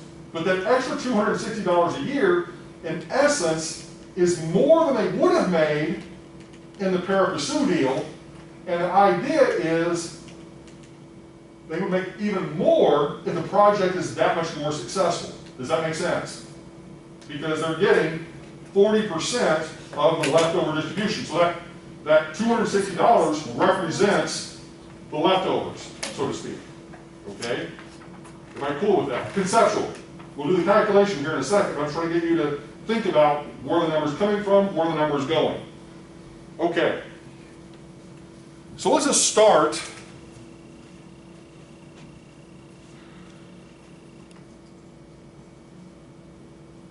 All right. The numbers here aren't that dramatically different, but let's just, so what's actually happening? Okay, well, also let's look down at the bottom here for a hot second, before I kind of get into the nitty-gritty calculations. Look at the bottom before tax internal rate of return for the developer, the investor, and the overall. Okay? The overall project, still 16.13%. Nothing's changed there. Okay? So in other words, there's nothing about the property level performance that has changed between the first scenario, pari passu, and now this altered sort of deal structure. So I understand that, yes or no? Okay, that's the reason why the total project column, all the numbers are identical. What we're changing are the numbers within the investors column in terms of the cash flows and the money left over in terms of the reversion. All right, so let's take a look. All right, everybody can see under the bottom scenario, I'm going to skip down here just a little bit so we can do some calculations above. But let's say that we've got the year 0, 1, 2, 3, 4, and 5. Okay, and so we've got the developer, we've got the investor, and we've got the total. All right, once again, 60,000, 340,000, 400,000 for the total, okay? That has not changed from the example above, nor, as I just said, has the cash flows in the total. So we put them in as well.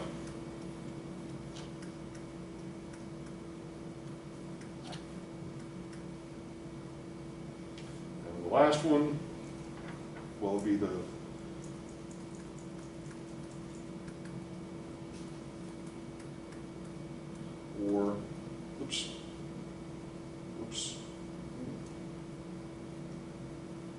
or 550,000 total.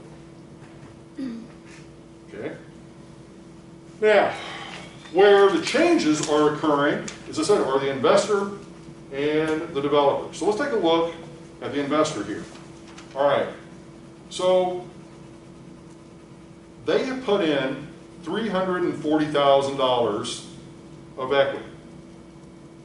And what we're saying is we are going to give them a 9% return preferred, paid before anything else gets paid.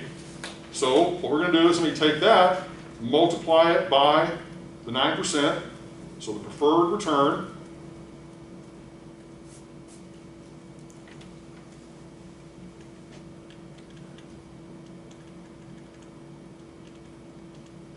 And we get 30,600.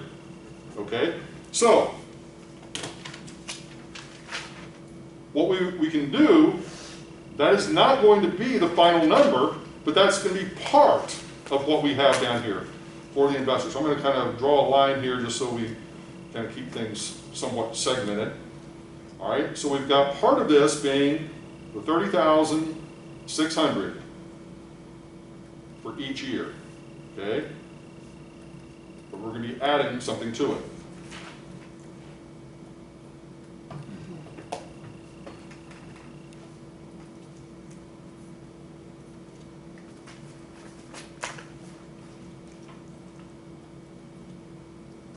Okay? So that 30,600 represents the preferred return portion of their return. Okay? Does everybody that make sense to everybody? Yes? Okay. Now, what is going to happen is whatever is left over is split 60-40. Well, what is the leftover based on? Well, we have to look at what our before-tax cash flow is. 50. If our before-tax cash flow is 50,000, and we paid out the preferred return of 30,600, then the leftover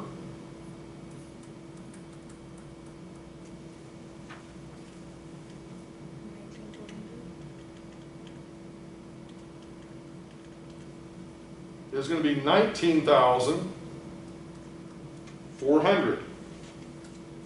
Okay? Everybody see that? Okay. So, of the leftover, the investor gets to keep 60%. Okay?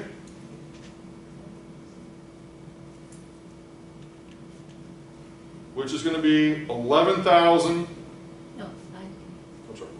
What? Oh, sorry. $11,640. Okay? So if we take, we pop that in here, that should give us the 42,240 for each year. Does everybody follow what I just did? Yeah.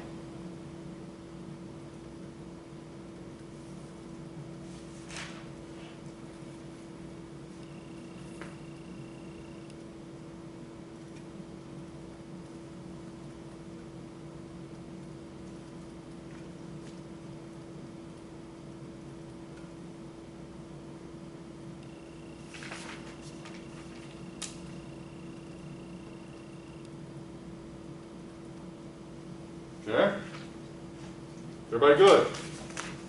Questions about that so far? Okay? Now, we'll deal with the reversion here in a minute. Let's just go ahead and go over to the developer cash flow piece. Okay? So, with the leftover, if we were to say, okay, the developer gets 40% of the leftover,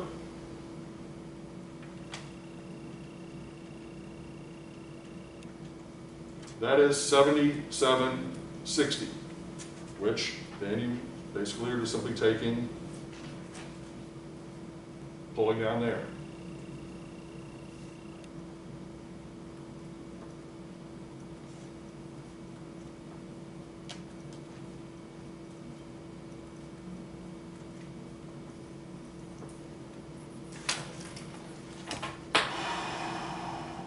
The 40 is just because the investor was 60. Correct. Okay? So does everybody understand what you've done up to this point? Yes or no? Okay?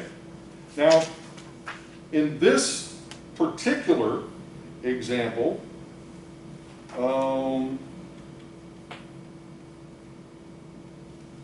okay, so we've got down at the bottom our reversion.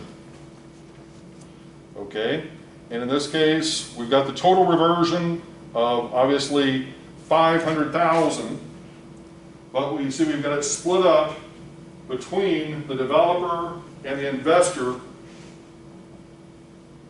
of 64. basically, in this case, 100,000 going to the developer for a total cash flow in that final year of 107,600, or I'm sorry, 107,760. My bad.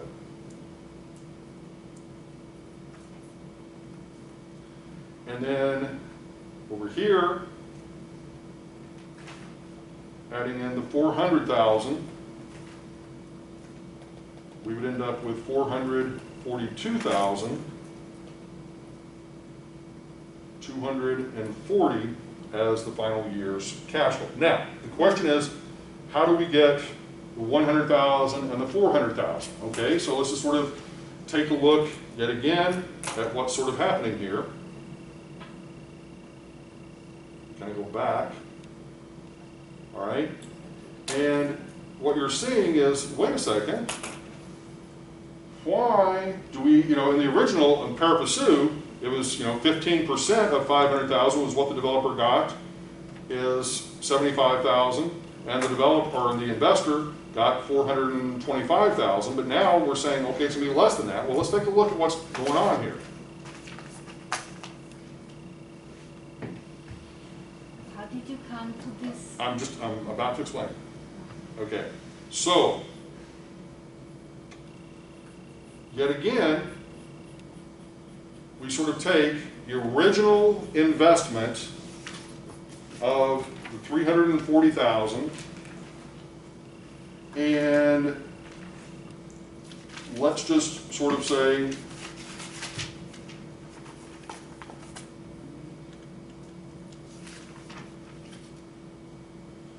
going to give, in this case,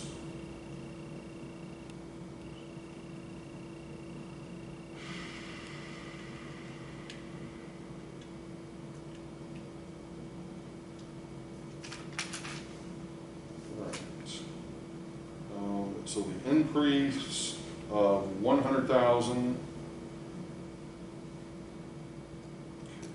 What we're going to do.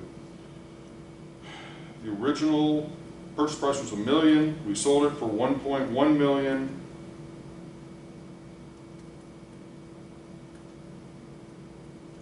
So that 100,000 difference, okay, and the question is, okay, so how is that going to be then split between the developer and the investor? Then let's also not forget that the original equity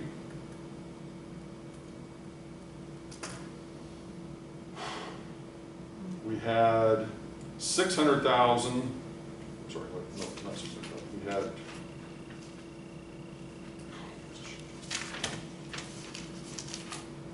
We had, 600,000, which was debt, the 400,000 which was equity.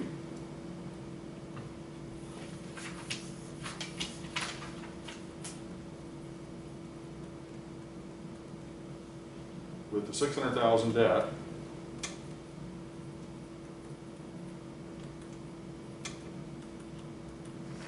Okay, so what we've got is we've got the 400,000 in the original equity, we've got the $100,000 in the capital gain, and the question is, those combined, obviously, is 500,000.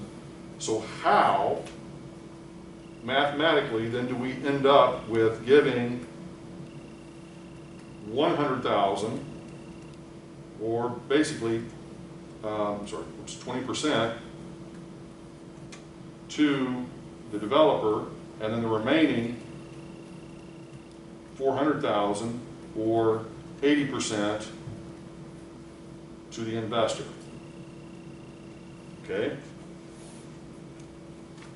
So the question is, how do we end up with these distributions? Okay?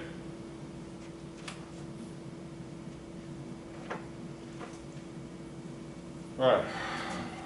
I'm going to give you a few minutes to work on those, and then we'll take a quick little break.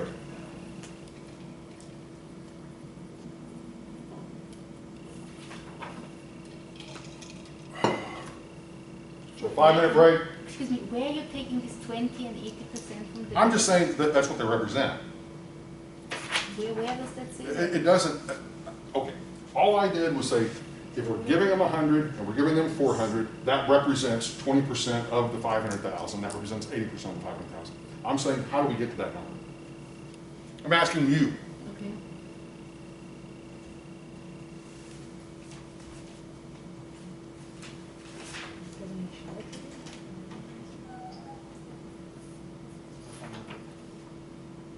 I think this is like a break. Maybe this is a break me.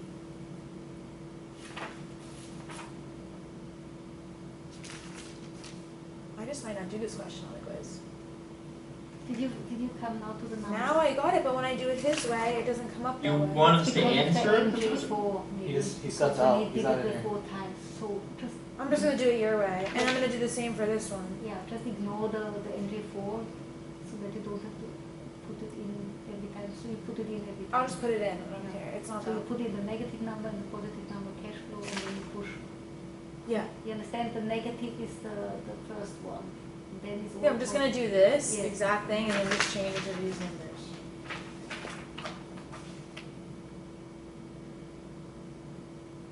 I might just not do this one on the quiz. I forgot about the point.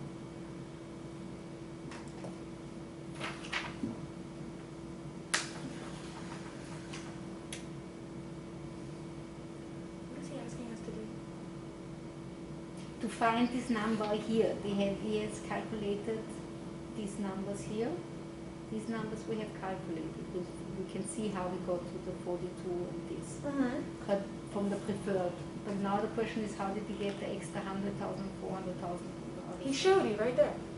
He took the total amount that you No, pur- but this is with an assumption of the 2080. No, it wasn't. He took the purchase price, okay? And you have $600,000 in debt because it says 60%. That comes to the So then 500, it's but 400. afterwards, when he divided the 2080, that's the assumption. Dominic, right? I'm trying to figure it out. This 2080, right? No, the 2080 doesn't matter. He's just telling you. No, he's telling us to find that out. So we were on break. I want a hot dog. I'm over this. No, I thought he was just telling us.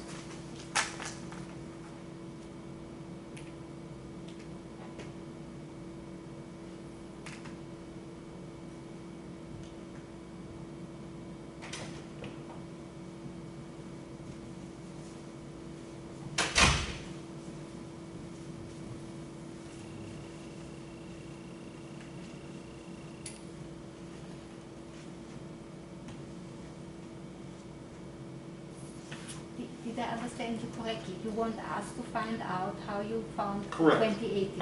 I'm asking you to try to mentally think through, how do you come up with that number?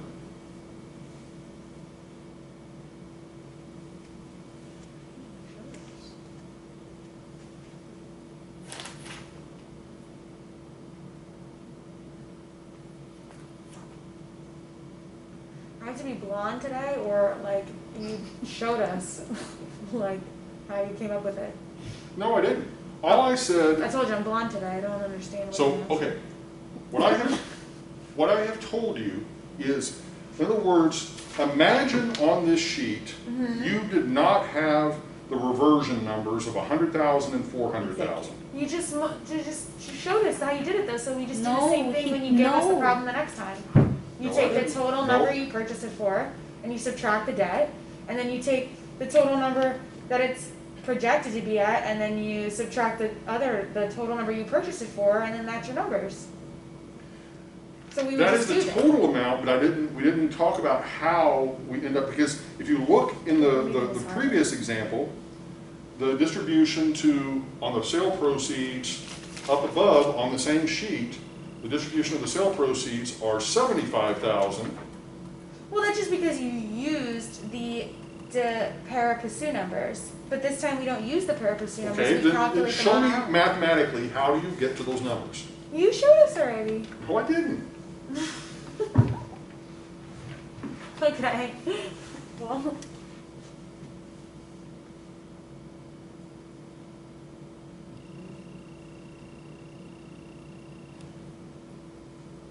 Is it just unfortunate this 28% is the same number like the equity and capital gain?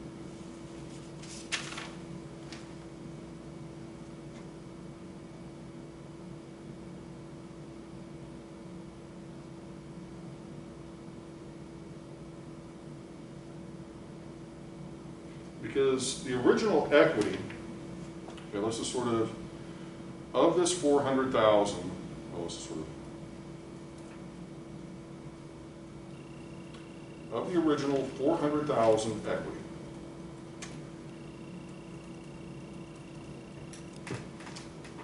That represents 100%. Then we said that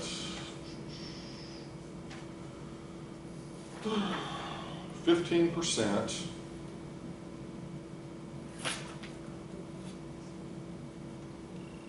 came from the developer.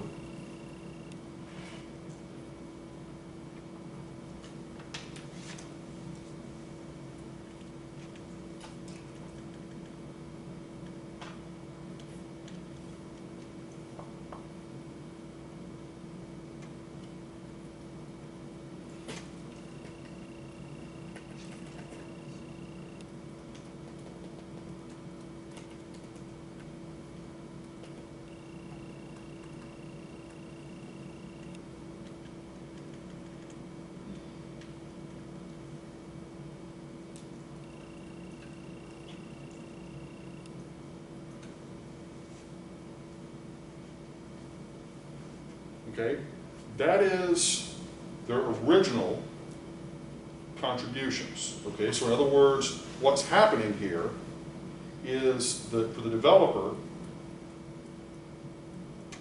that 100,000 is going to be comprised of the original 60,000 of equity, whereas over here, the 400,000 is going to be comprised of the 340,000. That money gets paid back pari passu, okay? Because that's the original investment, okay? That money gets paid back as pari passu. But then, where is this 40,000 sort of coming from? All right, and then over here, Oh, so that's the gain after the 9% preferred. okay, and over here is 60,000. Now are you seeing? Okay, I saw it better the other way. okay. Just the basic one. Okay, here's what is happening, okay? Everybody out there in Zoom land, let's make sure you're paying attention. So, for the reversion, that's all we're talking about here. How do we come up with the 100,000 and the 400,000 for the developer and for the investor? That is the question. Now, Capital gain appreciation. yes, but here's my, here's the thing. Multiply times the distribution, yes. add it back to the original equity. Okay, let me explain. Okay, so we're always going to give, well, pretty much almost always, we're going to give back the equity that people invested. That piece usually is going to be untouched in terms of the leftover distributions. In other words, we're going to give them back what they put in, and then the leftover is going to only be the capital gain piece. Does that make sense? In other words, we're giving them back their original investment, what they originally contributed in terms of their equity. Okay, so that's why I'm sort of doing this. I'm trying to make it a super important point here, that what's happening is their original investment, the developer's original investment in equity was $60,000. Okay, the original equity investment by the investor was $340,000. Just their equity piece, not the capital gains piece, just the equity piece. Okay? Now, if it was pari passu, then what would happen is you would end up with the developer walking away with, as they did previously, $75,000 and $425,000 for the investor. But this is not pari passu. This is now saying that capital gain of $100,000 is going to be split 60-40. Okay? Thus, on the sheet, the leftover distribution, not only of the operating cash flows, but also on the capital gain, is going to be split 60-40. So, if that's the case, and you've got $100,000 of capital gain to distribute, 60% of that is going to go to the investor, which is $60,000. The other 40% of that $100,000, or $40,000, is going to go to the developer. Okay? Now, here's the trick. And this is the part where you had hopefully been paying attention, because on the quiz, you're not going to be able to work backwards like that. You're going to have to work forwards. Meaning, you're going to have to come up with what the reversion is. So, I try to work it backwards to illustrate where it's sort of coming from, but what you've got to be able to do is to sort of start off with and simply say, okay, what was the investor's equity position? 340. How much of the capital gain are they getting? They are getting 60% or 60,000, meaning their overall position is going to be 400,000 as the reversion.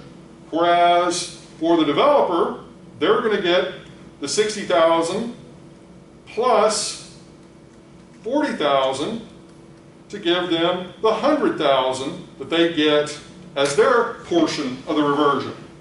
So that's what you're actually going to have to do on the quiz to get to what is that reversion amount. Does that make sense? Okay?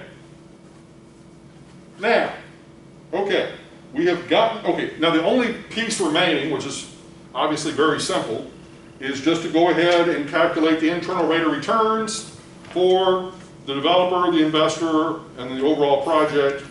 So, once again, 1 payment per year if you're using the calculator.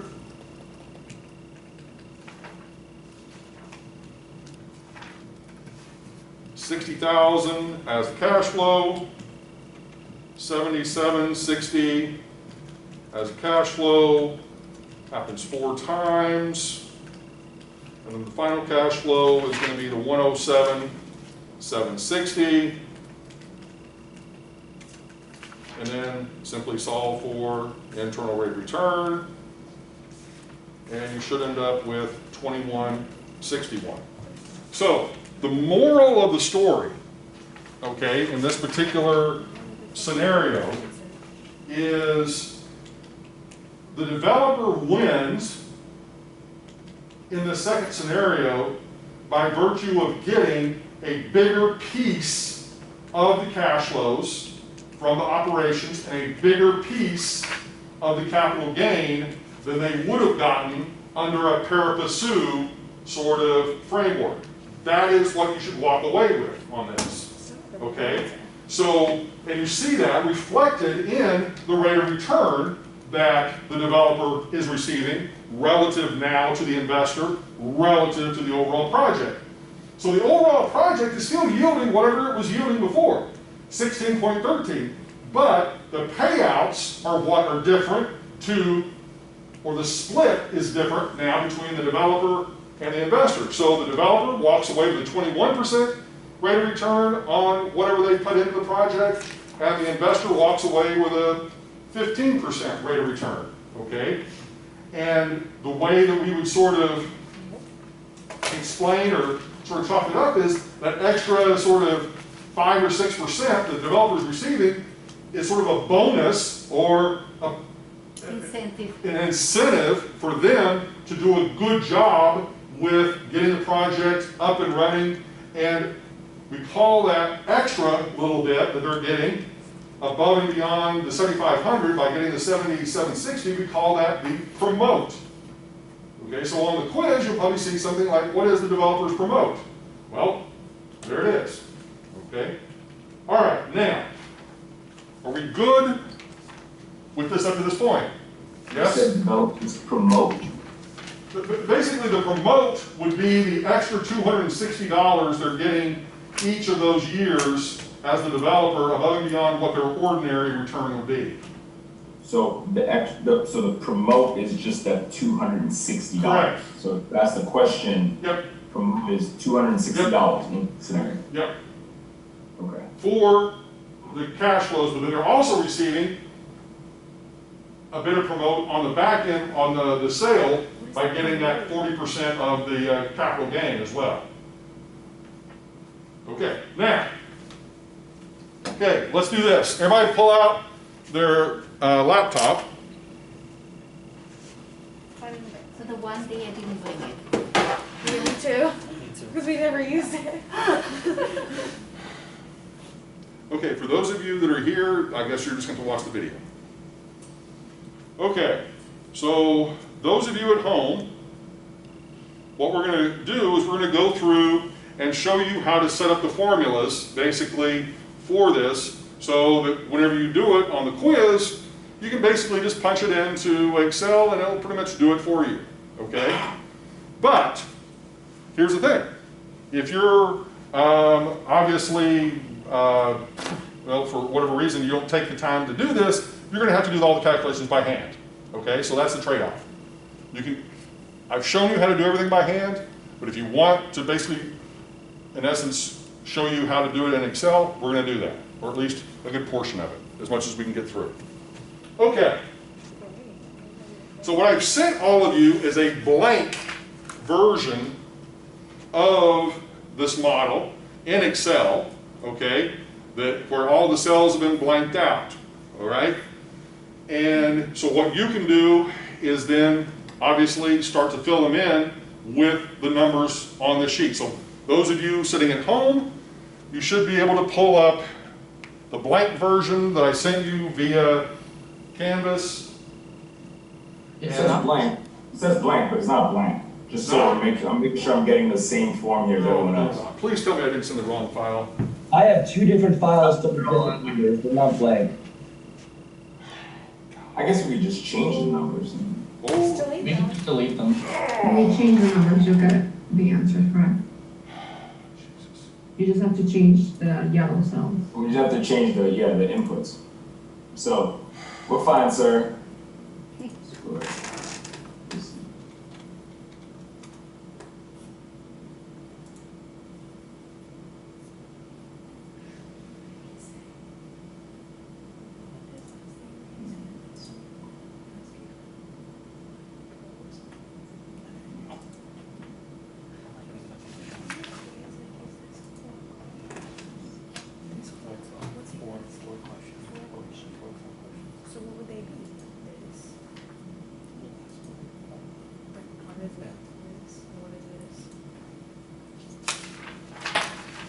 Can we type in 0 for every yellow cell? Just a sec, I'm trying to pull up what I sent you, because apparently I did not send you what I was trying to send you. So basically I sent you the fully worked out version. Yeah, and plugging in 0 does preserve the formulas in each of the cash flows and the rest of them. Okay, well that blows that whole part of the class. All right. So basically I have unfortunately sent you the fully worked out version via Excel. Score. Well, now I'm going to have to rewrite the quiz. Okay.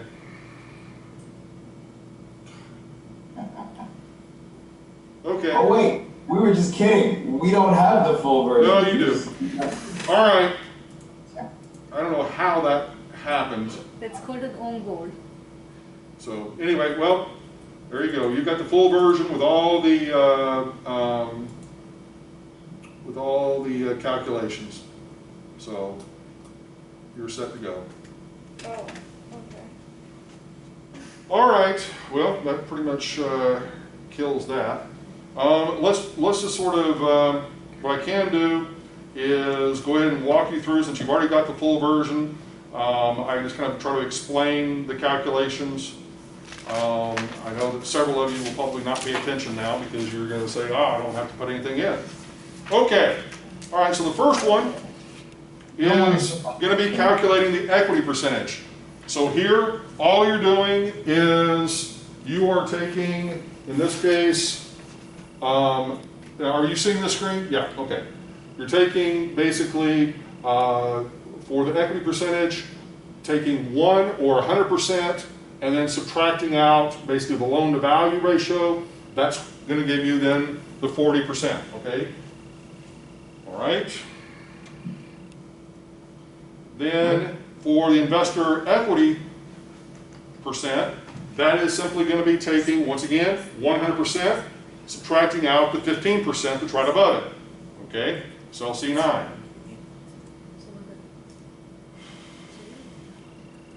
All right, for the project annual debt service, okay, this one is going to be taking basically the purchase price times the loan to value ratio times the interest rate, okay, so you can just see cell 3, C3, C6, and C7, multiplying those all together, that gives you then your annual debt service. All right, and then to get your before tax cash flow, you're simply subtracting that debt service from the NOI, okay, right above it. Okay? Scroll down a little bit. All right, now, for the pari passu distribution of that before tax cash flow, here, you're taking basically the before tax cash flow, the 50,000, multiplying it by C9, which is the percentage that the developer put into the project of 15%. And you're doing basically the same thing for the investor, simply multiplying the before tax cash flow by the percent that they put into the project of the 85%, which is cell C10. 1 second. Can you put back our write it down first? Well, once again, No, the development partner, developer partner. okay. So once again, oops, not that part. This one, yes. This, all we're doing is we're taking and multiplying the before tax cash flow that we're receiving for the project times the percentage that the developer put into the deal, which was the 15%. Why do you need to make this plus sign? You don't actually have to, it's just the way I do it. Okay? All right. Now, let's go to the part where it gets a little bit more tricky. Down here in terms of the pari passu distribution.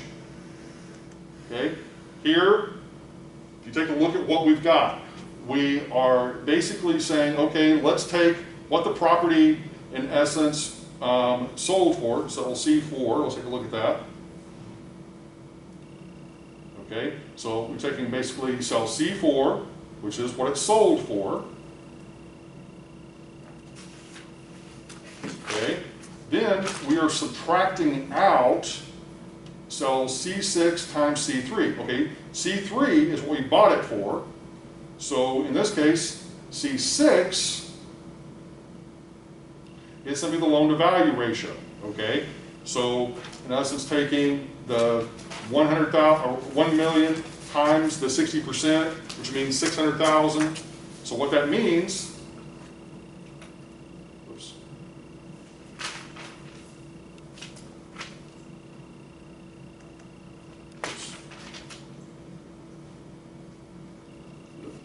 Hold on, sorry. Okay, so we basically, the C6 times C3, that simply is telling us, okay, that is going to be the debt on the project that we need to subtract out, all right? And so that's basically, if you want to sort of think about, so it's C4, which is 1,100,000 minus the debt, which is C6, 600,000 times, in this case,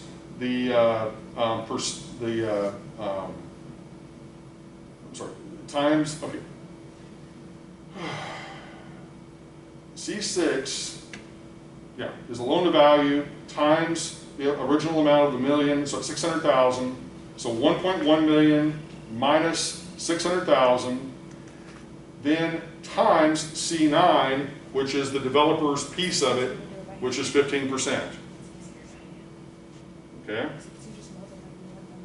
All right? Then the investor partner is going to be the exact same, except for instead of multiplying it by C9, you're going to multiply it by C10 because that is their percentage of the contribution, the 85%. Okay? All right. Now then, down below, the developer piece of this is simply, once again, what we're doing is we're taking the original amount of the purchase, the 1 million, we're multiplying it by, in this case, the developer's percent in the deal and the equity percent. Okay? So 1 million times 40% times 15% is giving us the developer's piece. Okay? Same scenario for the investor, except here you're going to replace the C9 with the C10 for the 85% that the investor's putting in. And then the total project is simply going to be those two added together. Or you can bring it down from up above, either way. All right? Any questions at this point? Okay, now, in terms of the individual cash flows, okay, here you're just bringing down for each year the 7,500 from cell C17 that was calculated previously for the before tax cash flow. So that cell reference is basically going to be the same pretty much all the way down. Then you're going to have the reversion, which you're simply going to be bringing down cell C21 right up here and adding that to basically the 7,500. Okay, same general process for the investor, bringing it down and then adding the two together, and then obviously you can, for the total project, just add those two across and get the totals. Okay, now the piece the first piece that requires the use of internal rate of return. So in Excel, it's a little bit different than what you see in the calculator. Here, you simply highlight the cells that are going to be included within the internal rate of return calculation, starting with year 0 all the way to the year 5 in the reversion. Then it's just simply equal internal rate of return with those cell references, and boom, you're done. Okay? And same process all the way across. Okay? Everybody comfortable with that? All right? Now, these next two pieces, obviously those are givens. Okay? So the leftover distribution is, once again, the simple thing of taking 1 or 100% minus 60% would give us the 40% leftover. Okay? Now, where it gets a little bit wacky are on these calculations. Okay? Now the first line, nothing wacky about this at all. That's just simply the identical thing we did above of simply taking the overall amount of $1 million, multiplying it by the equity percent, and what percent the developer put in, okay? So that's pretty straightforward. This is where you begin to maybe gasp a little bit because it requires a little bit more math, but what is taking place, if you sort of take a look, we're starting with cell C14. Well, let's take a look at what C14 is. That's our before tax cash flow. Okay, that makes sense. We're going to start with that. Okay, so we start with the before tax cash flow. Then we subtract out C40 times C34. So let's take a look at those. Okay, so C40 in this case is the developer's piece of the equity times, in this case, the portion that they are getting as a preferred return. So we've got to basically, even in the developer's column, we're having to back into what the amount that the developer is going to be receiving after the investor has been paid off. Then, after that, then we multiply that by whatever their distribution is, in this case, the 40%. So here what we've got is the 50,000 minus, in this case, the 340,000 times 9% times the 40% that we're getting as the developer. Does that make sense? Okay. And you would copy that all the way down for the investor. Okay. Here, we're taking, once again, the before tax cash flow.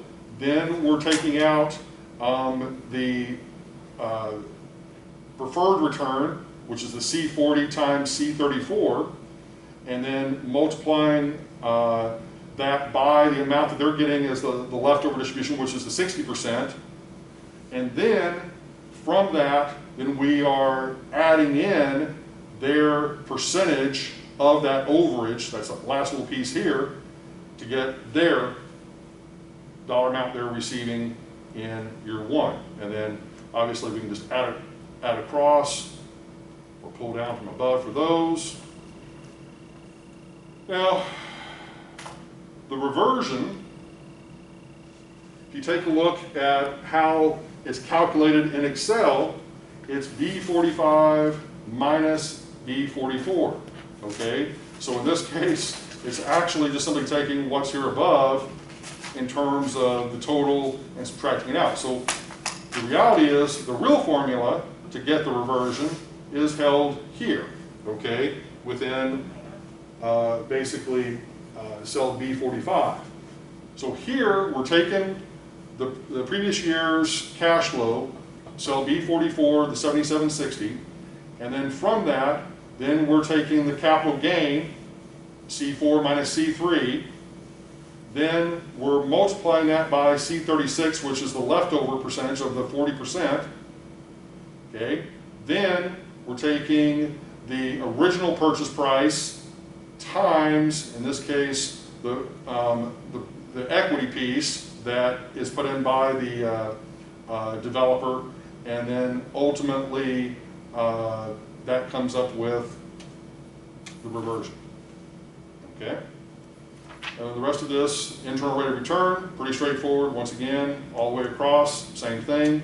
Internal rate of return for each column of variables. Okay, well that took virtually no time because you already have everything right in front of you. All right, so any questions on any of that? Okay. All right.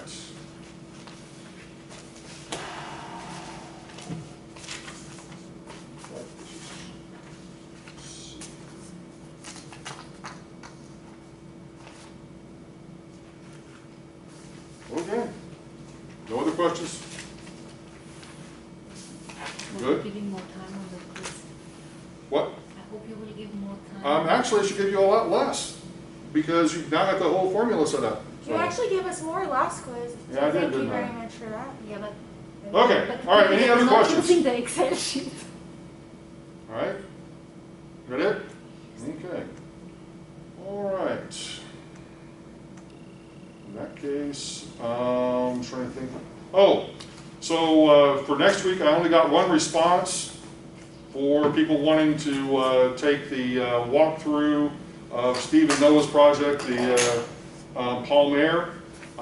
If that's it, then that person will just work out a deal with them to meet privately, I guess, whenever they're free, unless anybody else wants to commit to going to the site visit next week at 1 o'clock to 2 o'clock. Anybody? On Saturday? I'm willing to commit to that also. Okay, anybody else? On Saturday? 1 o'clock to 2 o'clock next Saturday. I'm cool. I'm leaving for the holidays. Okay, all right. So if I can get like 4 or 5 people that are willing to commit, then I'll make sure that Steve and Noah,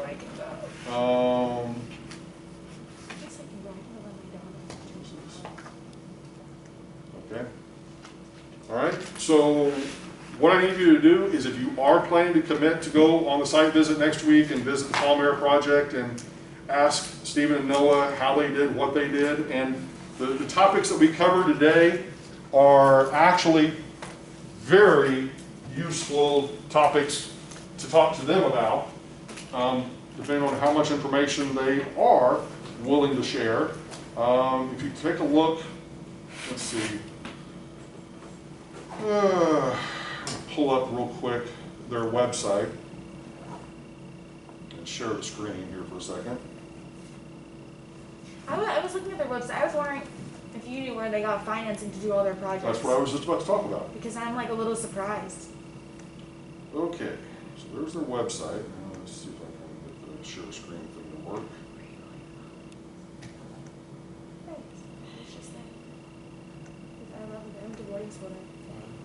For high school for 23 years. It's called the Darling School. Okay, so let's see here.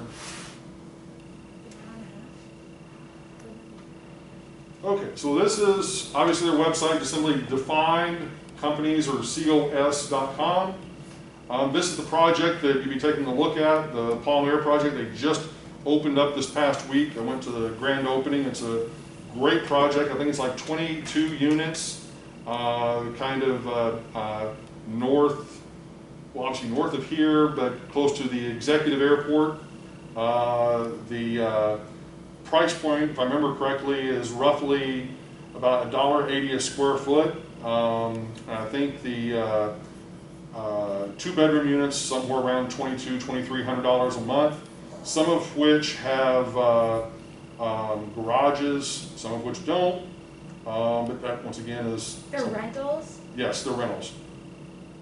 So you can see here in this picture, if you see my cursor, there's like a garage there, so forth. You can kind of see the interior shots. And sort of the layout of the site. It's about an acre site. But part of what you could talk to them about is precisely sort of the question of, okay, where did they get financing? It wasn't their money. Well, yeah. Okay. The majority of it came from an equity partner, and then they played the role of the developer. And then they borrowed the money, obviously, from the equity partner for the equity piece, but then, obviously, you've got the debt piece that we just talked about today. And so what would be interesting, now that you have gone through what you just went through in class today, is to talk to them a little bit. I mean, my suspicion is they are willing to open up quite a bit, but I mean, they may not be able to give you every little nitpicky detail, but give you the broad range or broad strokes of, okay, how much did they contribute, if any, on the equity side? How much did the investor contribute? What did what were the general terms of the bank financing? And from that you can kind of get a general idea. Do you know if they're leased out at all? Well, they literally just opened this week. Oh, okay. So I think they've got 3 units leased out of the 22 pre-leased, and in the process of obviously getting the remainder leased. How much did it cost them to build it? That's a question for you to ask them. Okay. But the point that I guess I'm trying to get around to, and the part that we didn't do today, that I think it's worth you thinking about. What we did today, and I'm not trying to be facetious about it, not trying to I mean, it may sound that way.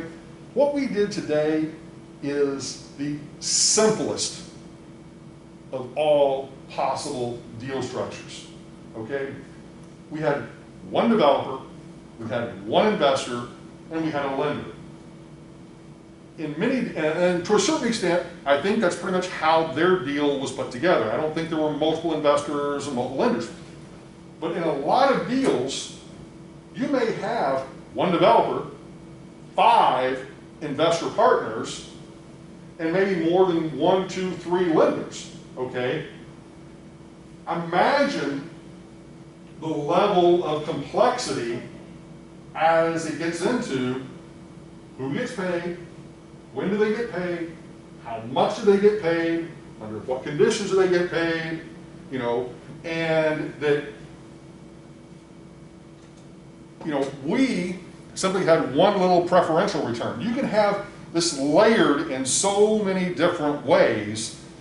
I mean, your imagination is literally the only thing that limits you as it relates to putting these deal structures together.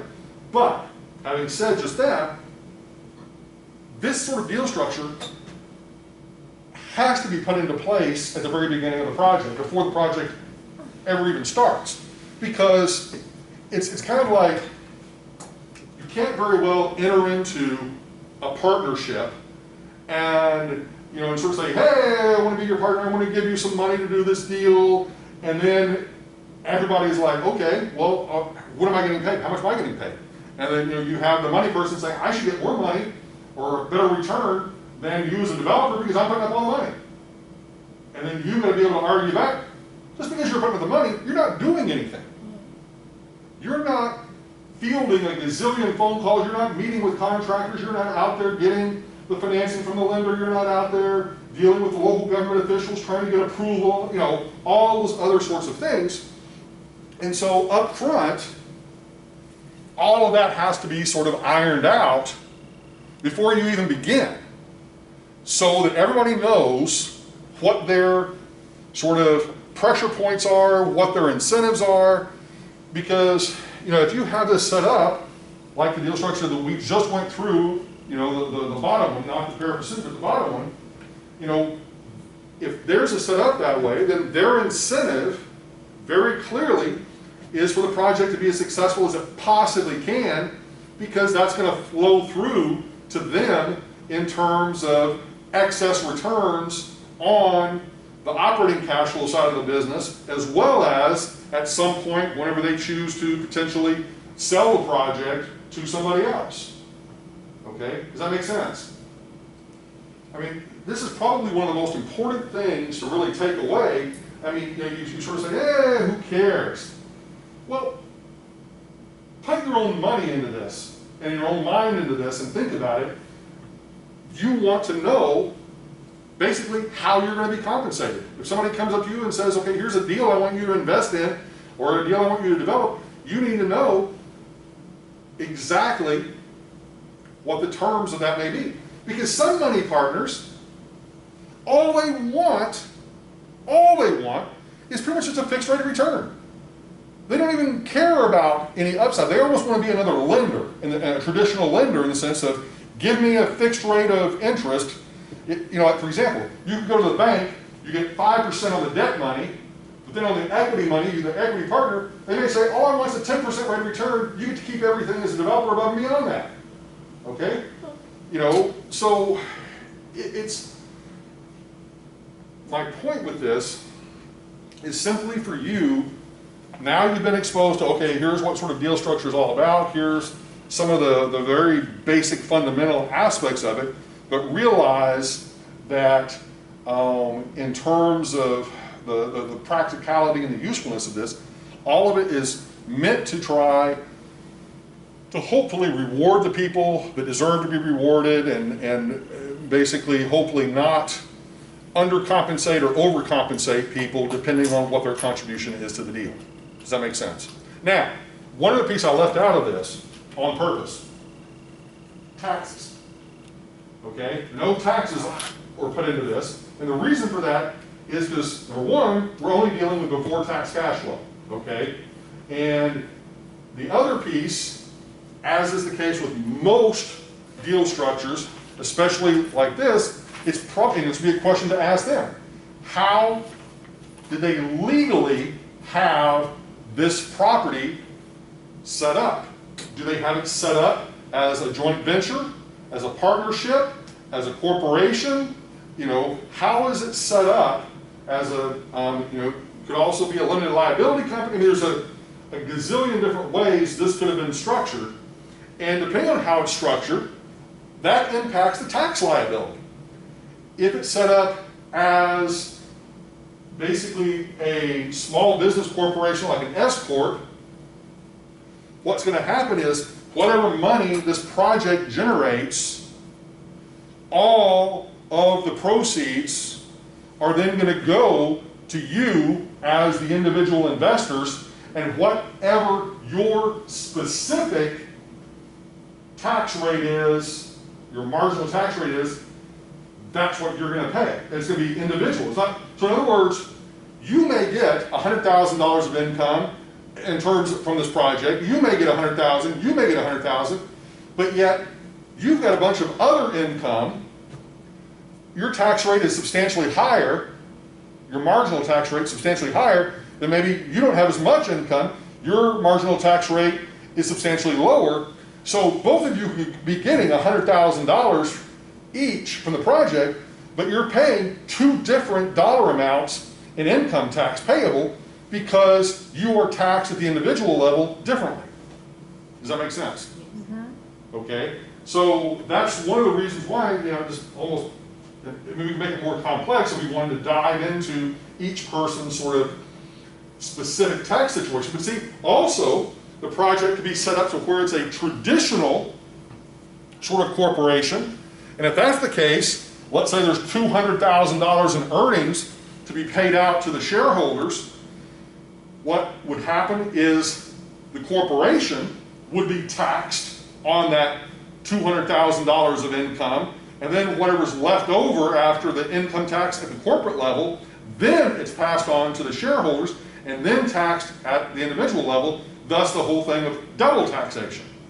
So my point with this is there are a lot of really good lessons to be learned, you know, from an example like we worked through today, but more specifically now to take this and meet with people that are actually doing this for a living and asking them more pointed questions of, okay, how did you set it up?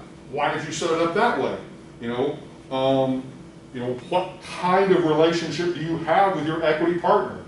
You know, what kind of relationship do you have with your lender? What is the, you know, and generally speaking, what are kind of the cost of your financing, and you know, what are some of the terms of that?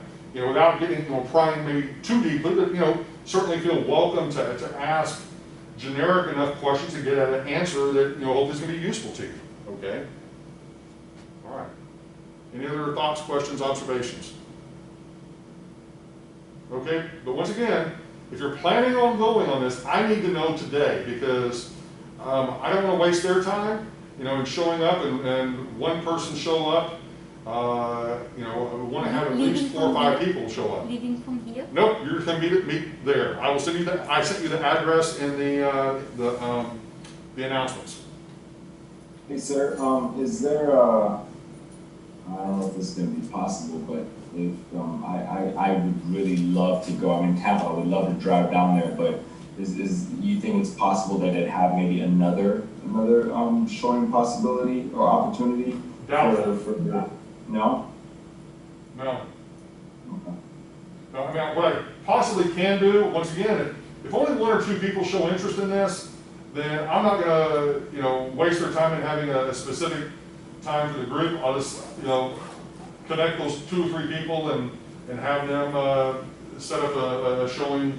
Yeah, I just don't want to miss the opportunity, and I have a prior engagement that I cannot miss, so I have to, you know, figure out a way around that. So if it was something that they did again, or if this doesn't work out because you don't have enough people and they did decide to reschedule, I'm in. Okay, all I need to know from everybody, can you make it next Saturday from 1 to 2? If you can, let me know. If you can't, I don't need to know. Okay? Simple as that. All right? Any other questions, comments, observations? Okay, we're done. We will see you next week yet again. And then so technically, I found out yesterday, but we have some wiggle room in this. I hesitate saying anything only because people get all confused and whatever. Originally, we were supposed to not have classes the last 2 weeks of the semester. The president of the university, George Hanbury, sent out a memo yesterday that said we are having classes up until Friday of next week, which is the 20th, and technically not having face-to-face classes on the 21st, which is next week. So but apparently we've got a little bit of wiggle room. I'm still going to be here. We're still going to have class next Saturday, but just in case you get differing information from different people about other classes that you may have that may or may not end up, meeting next Saturday, I will be here. We will be meeting next Saturday, and then the last 2 class sessions after that will be fully online. Okay? You can't All right. reply it now. Anybody else? Just email him and say I want to go in. Okay. Because I couldn't reply. We will see you guys then next week. Thank you, sir. Developer today? Hmm? So you don't work Sir. on developer today? I'm gonna work on it. I'm gonna take my dog to the dog park, I think, and then I'm gonna work on it. Because it's still nice outside, I think, and I don't want to, Inside all day. he just like stares at me while I'm like working on my stuff all day, and he's like, come on, let's do something. So, You can actually. Absolutely. thank you, Dr. Berg. I'll see you next week. Absolutely. Bye. Bye. Thank you for your help. You're welcome.